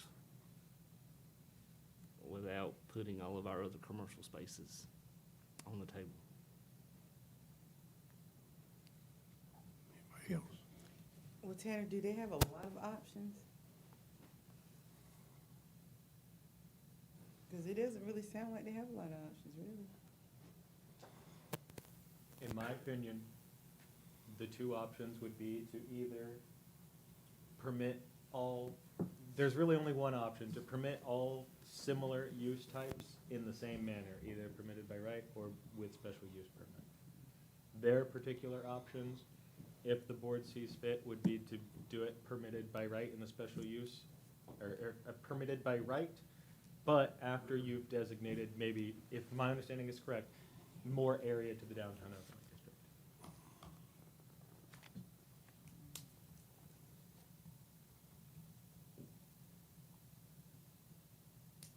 Is there a simple way of getting there? A simple way of getting what? Making everybody happy. Yeah. Boy, story of my life. No, there is no simple way. There is no simple way to do that. Like I said, the only real ways to do that are to either make all similar use types permitted by right, in which case this text amendment would make progress towards, or make them all special use permit. Or extend the overlay district. Yes, that is a little bit more complicated than the other two options, but yes, that is an option. That would take more time. And it would take more time because of the social district not going as far? So what if we just expand the social district to match the overlay? Could do that. Would it be less time? See, these are the kind of, no, these are the kinds of questions and concerns that make that option the more time-consuming option. Because when I bring this to the planning board, they're gonna have the same kinds of questions and deliberations. They may want to make little changes on that here and there. And then when it gets brought to you again, you may want to deliberate on these kinds of questions and make changes here and there. and that process could continue. Well, let me ask you something. So, he made a motion to approve the overlay. So if he made a motion to rescind that, and then turn around and made a motion to extend that, because technically, all they gotta do is, the planning board's gotta hear it and debate it. We can do whatever we want after that, right? We want to extend it? Not really. Yeah, that's just a recommendation from the planning Yeah, board. that's just We a we turn recommendation. down their recommendations not all the time. They do it. That is, I honestly, that's, I think that's muddy know. waters to try to do Yeah, that. I do too. I know what you're trying to accomplish here, and That's it, Honeycutt making Street. everybody happy is, it's impossible, I guess, but sometimes you can get close, but I would be worried about, you've made final action on the overlay district. You wanna go then back and make a motion to rescind that, and then I think the safest bet would be, then you need to go back through the whole process Or can you again. just make a motion to change? Well, my question is, say like. That's the really a plan- that's a new proposal. Okay, but the planning board approved that. They recommended you So- approve it. Recommended, so we didn't wanna go through it, we wanted to expand it, does that mean it goes back to the planning board? I thought we were the deciding factor. That's why I brought it up. I thought we could extend without the planning board's approval. I think you could make minor changes to it, but I don't know if you could just completely go off the, I'm only completely moving, deviate I'm from only what they moving were. like 2 blocks.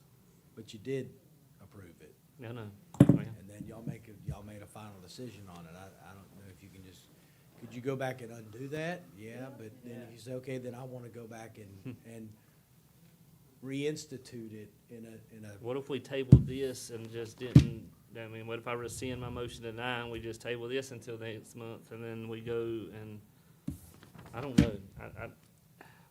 How That's long cleaner did it than what you're talking about, Commissioner McClam. I think if you have final action on a text amendment that requires a public hearing and all of the conditions and requirements antecedent to that, planning board recommendation, all that, and if you have final action on that, and then you wanna go back and reopen it, I think you're on a shakier ground. So my question is, so the only bit of public hearing takes a minute, so if we wanted to make changes to that, we couldn't have done that, correct? I think you could make some Without any changes. actions being taken, I think you could make some changes. expanding it to blocks. I don't know, maybe that would be reasonable. I think if you did something that was completely different than what was applied for and considered, the best thing to do would be to send that back to the planning board and then bring it back in front of you. Minor So that's tweaks would done, be so our options are either to approve this and give them everything, or not to give them, but give a blank check, that's the only way I know how to put it. Deny this, or table this, and continue and stay like we have been doing, which I understand the uncertainty, but they're still in operation, and they're not, I mean, y'all are not losing services, right? Y'all are still in operation without any penalty. But if you deny it, then they're starting to get violations. That is correct. Yeah. Can I just address William real quick, as he did? It's Sure. kind of pseudo question. The guidance we've gotten from the town is that we can meet for our weekly gatherings on Sunday mornings for a very limited window of time at the Legion.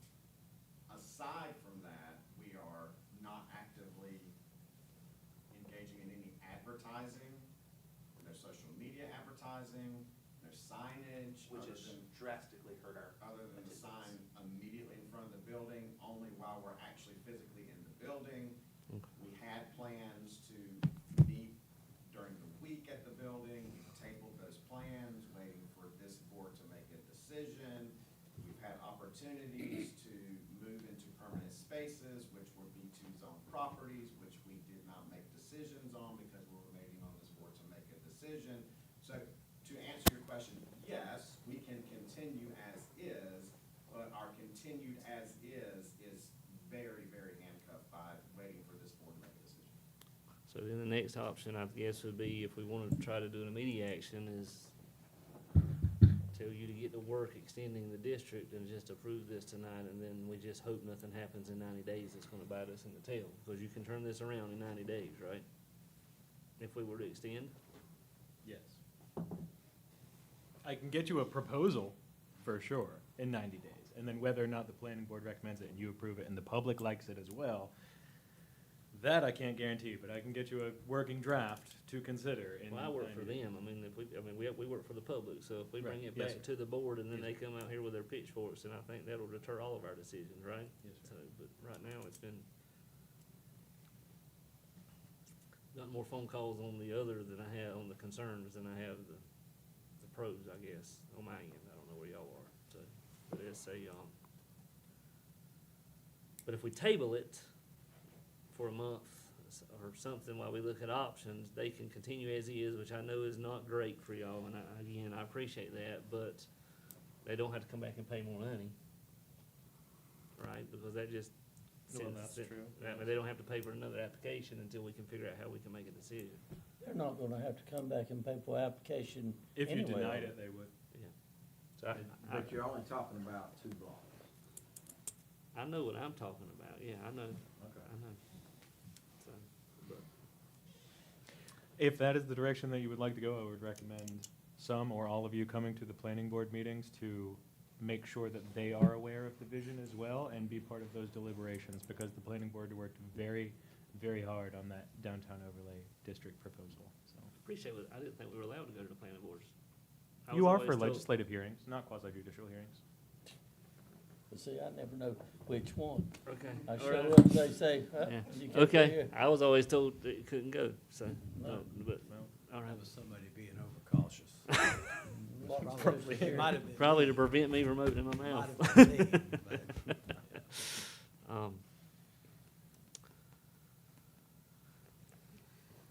What are your thoughts? Somebody help me with it, somebody help.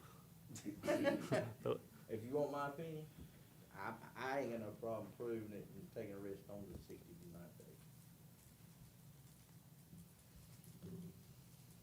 Because like I said, you're only talking about 2 blocks.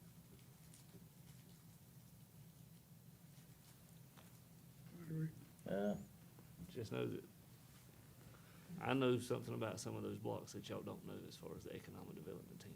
That's the only thing that concerns me, right? And we need those blocks. And that's the only thing that concerns me. Well, see, we wouldn't know that. Yeah, we don't know wouldn't that. know that. We don't get all those, how about so we wouldn't know that, so. Yeah, I mean, Barnes's property is in this, right? I'm sorry? And Matt's property in this, in the current, I don't have the square pulled up. No. No, I it's didn't not. think so. No, Mm. mm-mm. It joins the, It auto stops parts. right there at the Grove and Uh-huh. Walgreens. I just It stops there. I just Walgreens. envision, Yeah. and when I said the Grove being the centerpiece of our town, and us being able to build off of the Grove to make that our social district. That is what I sell when I go to these places with the county economic team, is, hey, we've got this great place downtown for assemblies, and we hold things, and to be able to put people within walking distance to do social things is important. That's the one thing I'll say. But I don't wanna cripple anybody either, you know what I mean? I mean, it's,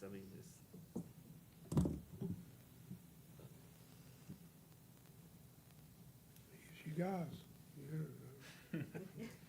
Waiting on you. Cassandra, Danny Mac, y'all got any thoughts?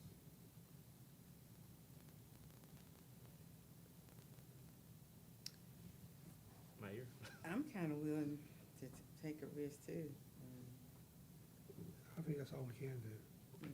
Well, throw a motion out there. See, Let me rescind, I'd like to rescind my motion. I'll withdraw my motion. Okay. Accept that. I make a motion to approve the text amendment as proposed. Okay, any more discussion? Drew gonna go to work. And we'll get together. Still here, yeah. Okay, all right. All right. All in favor? Aye. Opposed? Carried. All right, old business. halfway through this. Consider approval. You thought it was gonna be easy, Resolution huh? 283, I did. 2026. LA storage tank acceptance of 23 appropriations. Jay. Oh, I remember these. You weren't here to answer questions last time. I was not, I was on vacation. How was your vacation? Very nice, very nice, I enjoyed myself. That's Yeah, right. not long enough, should have been another week. Talk about resolution 283-2026. This is, I understand there were some questions regarding this project here. Is for the elevated storage tank. We have obligated $6.7 million out of the $16 million fund for the erection of a new elevated storage tank. And what I've done is I've taken, I haven't really taken anything. We're applying for a $3.2 million EDA grant to add to this project, to install a 12-inch water line from the elevated storage tank underneath 95 and run it up the east side of I-95. We're tying it into the Vulcan Elements project. And it was initially, this $3.2 million EDA grant, I say I'll take it from Mingo Interceptor, but the grant itself was rescinded back in March. And there was a letter from the previous town manager to the EDA establishing that we were not going to accept the grant. And in the meantime, our consultant has been in contact with Hillary Sherman from the North Carolina Economic Development Administration and sent her the elevated storage tank and the water line proposed project. And she is in agreement that it is a promising project that the EDA will probably more than likely grant their funds towards our project. And as part of that is the town will have to obligate $1.6 million of our funds, which we already have. We have to obligate $1.6 million to obtain the $3.2 million from the EDA. We do have that. We have obligated $6.7 million. We have our local share, and the only other obstacle that they will require is we have to acquire the needed property to construct a project, which is a ways off yet. We haven't even started in the design of this project yet, which hopefully within the next, I'd say 2 months, we'll probably start on our design on it. So that's what this was all about. I'm not moving any state money from one project to the other. That was a question. Imagine that I had questions. The question I had was because the way I read the next one, Yes. it sounded like we were taking money from the Mingo Interceptor grant to help fund the water tower, Right. and then we were turning around and borrowing with a $2.165 million loan to Correct. complete the Mingo. And I'm like, why are we moving from one project to fund another project and then turning around and borrowing money? And nobody was here to answer those questions. Well, So that's why what you're I'm here to answer. Okay. For the elevated storage tank itself, that's what I'm doing. That's Okay. that's what we had designed all along. That's until, well, the previous manager left. The Mingo Interceptor project, I'm only going to touch on this one briefly, but I want to finish this one on the elevated storage tank first. Okay. And this $3.2 million EDA grant apparently had been approved, or we had received it some time ago, and apparently time was running out, and we had not started the project. So we were in jeopardy of not even being able to get that money for that project. I just wanted to make sure, since it said we were moving money, that both of these projects aren't tied together, No. because we've not talked yet about the next one, which is, I've got budgeting concerns for a 40-year loan. I know you do, but So, okay. All right. let's get through this, the elevated tank, we'll get through. Good answers. All right, great, all right, that's good. So, But we are, okay, to resolution 283-2026. okay. The elevated storage tank and water line. So there'll be no town of Benson funds spent on this. This is all grant money, correct? No, that's, well, no Well- town money. No This town is- money? Yeah, we had the funds from the 16. If I recall, didn't Johnson County give us $500,000 toward a water tank? Was that used somewhere else? I think they donated to the study of it. Is that what it Well, was? we had money to renovate the elevated storage tank, our existing one. Right.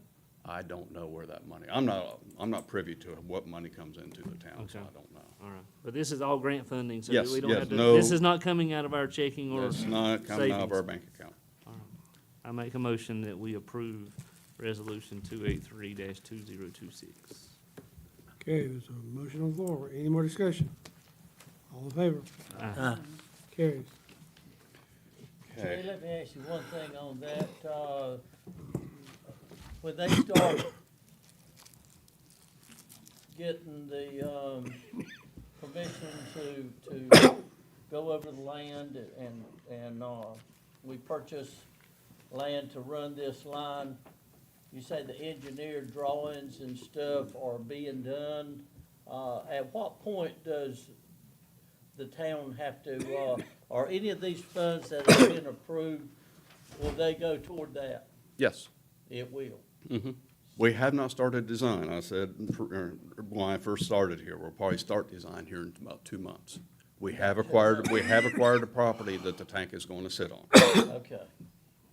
And At that time, when they start that, we have the money to pay them the engineers to do that work. yes, that can come out of our SRP state funding. Thank you. You're welcome. Now, the next one's let me make sure I get this correct, 286-2026. In discussion, I had a meeting with Tanner and Sharon today to try to figure out exactly how this project was going to work since the this USD money was always in this project. We were always going to take out a loan on this. But I have received an email later on this afternoon that talked about a bond application note for loan guarantee, which I did not know about, from our consultant. He's also working with the USDA. And so I have some questions for him, exactly how this is going to work out for the town before I bring anything to you. I want to make sure that Sharon and I agree that we need to make sure that we get this right. So you don't want any action on this? I do not want any action on this tonight. Okay. Good. cool. So, I'll save my questions until you have answers. I'll be prepared to answer them. I want to make sure I give you the correct information. I don't want to do anything else beyond that. Thank you, Jay. That's it. Anything else? Great job. Thank you. See, that's how you do it, Tanner. Nice and quick.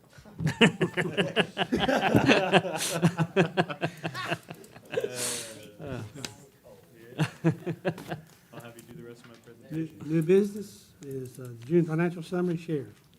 We have the amended resolutions.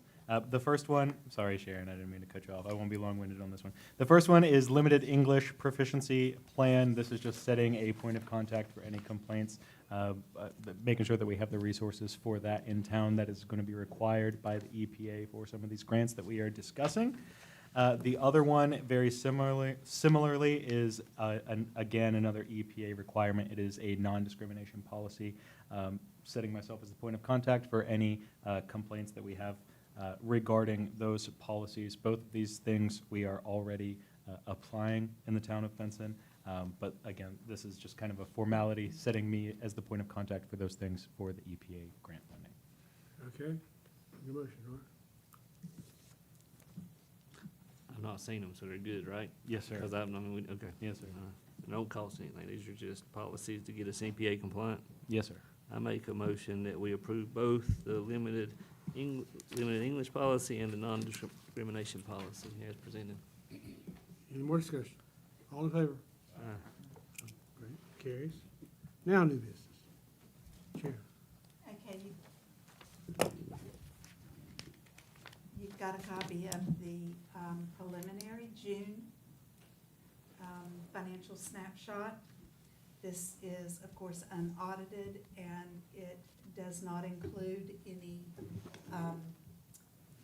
adjustments for accounts payable and accounts receivable that were due at the end of the year. And you can see at that point, we're showing an overall increase to all three of the fund balances. General fund, approximately $2 million. Water sewer fund, approximately $1.9 million. Electric fund, $1.1 million increase. And you can see where we ended up the year at 2025 as a comparison. I noticed that, going down to the next page, are you gonna go over that? I just noticed that we had some budgeted items that we didn't meet our projected income. Is that, as I can, we didn't get, obviously, building permits. I understand why Right. that is, because we don't do building permits, but I noticed that golf carts and stuff were down. Are we see, is Greg back there? Are we seeing less golf carts getting permits now, Greg? Yeah, I mean, it really depends Okay, year to year. all right, and so. I think that was pretty much. At one point in time with the ABC, we were talking about a lease with that parking lot. Do we know where we're at on that? I don't know what happened with that. Okay. So right now, we're just gonna continue taking tax and, cause I thought we had, I don't know all the specifics, but I thought that it had been brought that they had requested that we do something with their parking lot. I have not heard anything about that since I've been privy to that. Am I the only one? Did I dream that? No, no. Did I? That wasn't was much some- discussed. It was, Okay, Yeah. I remember someone asking me to count parking spaces out there, so I did that. okay, That probably had something to do It with it. did. okay, all right, I don't know a lot, but I'll fill you in on what I Okay. have, and we can Okay. make contact. okay, all right. That's all I saw. Any other questions? It's good to see revenues up. Yes. I make the motion that we approve the June financials. Okay, we have a motion. Yeah, all in favor? Carries. Good deal. Thank you for these reports, by the way. They're nice and easy to read. I appreciate that. You're quite welcome. Sharon, thank you for any report. Thank you. fund balance report. I didn't give a thank you. I get tons of reports.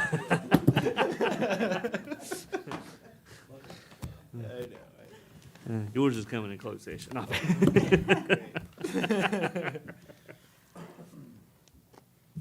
Okay, we have consideration for the adoption of a fund balance policy, which you've received in your packet.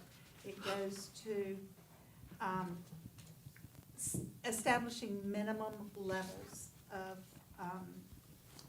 for fund balance for the general fund, so that we don't get into the financial situation that we find ourselves currently in. There's a section here of definitions of what the different designations of fund balance means. And then on the second page, the fund balance levels.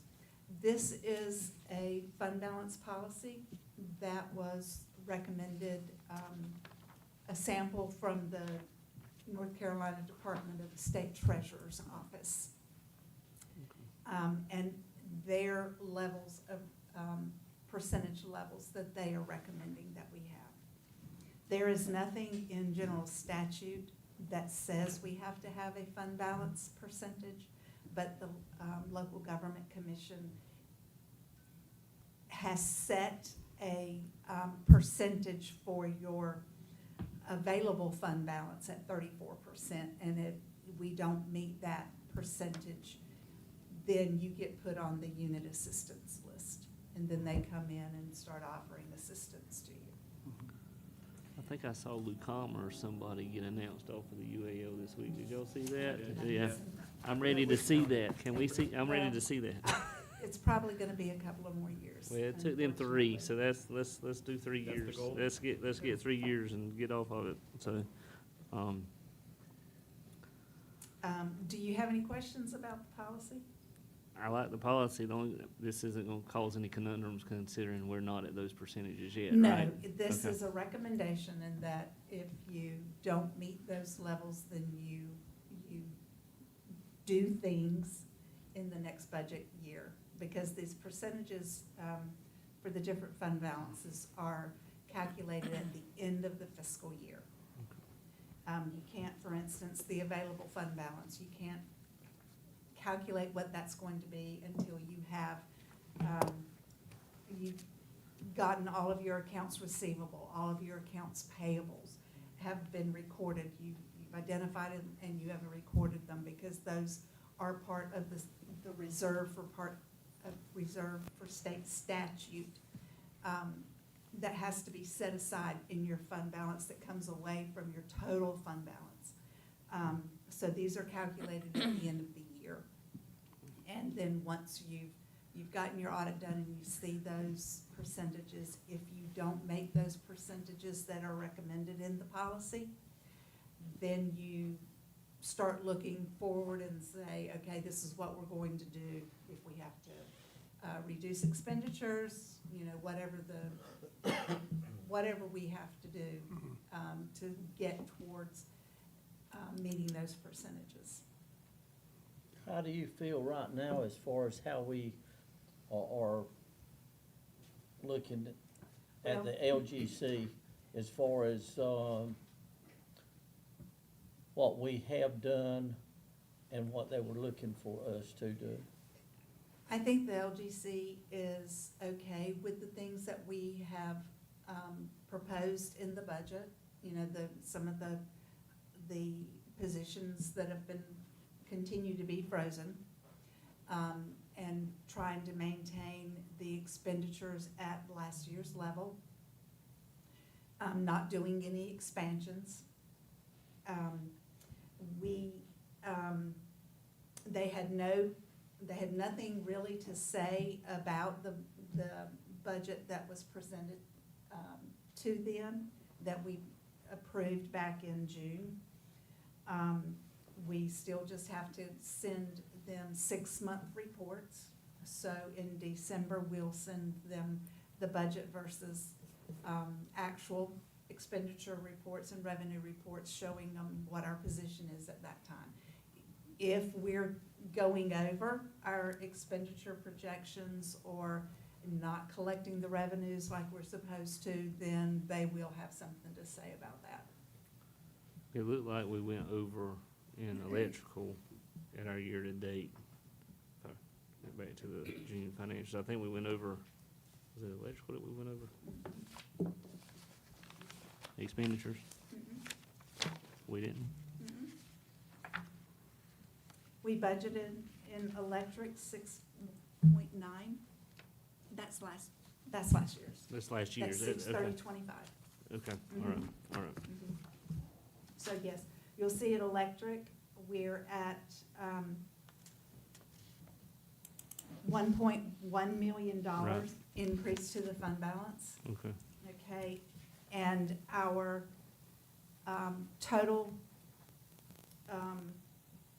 fund balance in the electrical fund at June 30, 25 was a negative 293,000. So we will definitely make up that negative. Okay. Now the water sewer is going to be another matter. Right.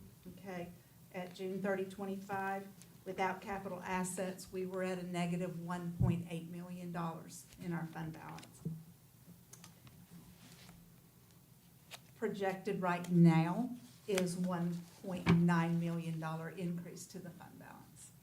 So that will probably break even the negative that we were at June 30, 25. Okay. So that's not going to, most definitely not get us up to having a 34%. But we won't be in the negative. But hopefully, we're not going to be in the negative. But we're doing really well in the general fund. Okay. And then remember, these don't include the rate increases that we've approved. The water sewer went into effect for the July 1st, beginning July 1st. So the July bills that will go out the 1st of August will include those new increases.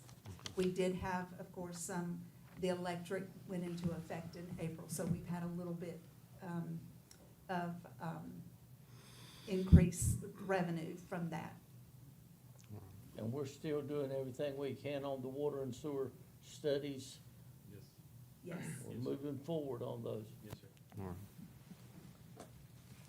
Okay. So I would ask that you, approve the fund balance policy. I make a motion to approve the fund balance policy as presented. Okay, any more discussion? There's a motion on the floor.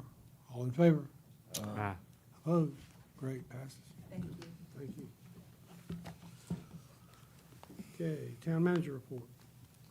I just want to say thank you to the planning board and Paul, Tina, Loretta, Reed, the Benson Active Aging Group for all of their help in creating that downtown overlay district policy and getting that through tonight. So thank you guys for all your hard work and efforts onto that. And then I also wanted to thank Sharon for coming in for this exhilarating meeting in the middle of her vacation. So I appreciate that. And thank you for the rest of the staff for hanging in there back there. Thank you guys very much. I appreciate you. Everyone else who's not here listening. All right. Town attorney. I don't have anything unless there are questions. Good. I'm good if Jay can come see me before we go into closed session. I have a couple of things. First, I don't think any of them is here, but, well, yeah, we have, both of the chiefs here from the fire department and the police chief, but I do want to thank all of the firemen that attended Commissioner Holly's funeral. They did a wonderful job. And also, I think is it Officer Feinstein and retired Officer Whitman for their participation, and everybody that had some part of that memorial. My family out of town, they were praising this town on how nice everything was and how our town looked. And then my second issue is I have had several phone calls about the way it's the old T-Mart building, that car wash, the appearance on how it looks. So have y'all had any calls on that? We are actively working on that. Mark is out this coming week. Okay. But that is, we are actively in pursuit of that and working on resolving. Okay, and that's it? I'm good. I'm assuming no update from Electus yet. I know we got a meeting request. Is that? It's probably going over. Okay, all right. I just want to make sure. I didn't know if you'd heard anything since then. So, okay. All right. I don't have anything then. Good deal. All I got is, this is personal, but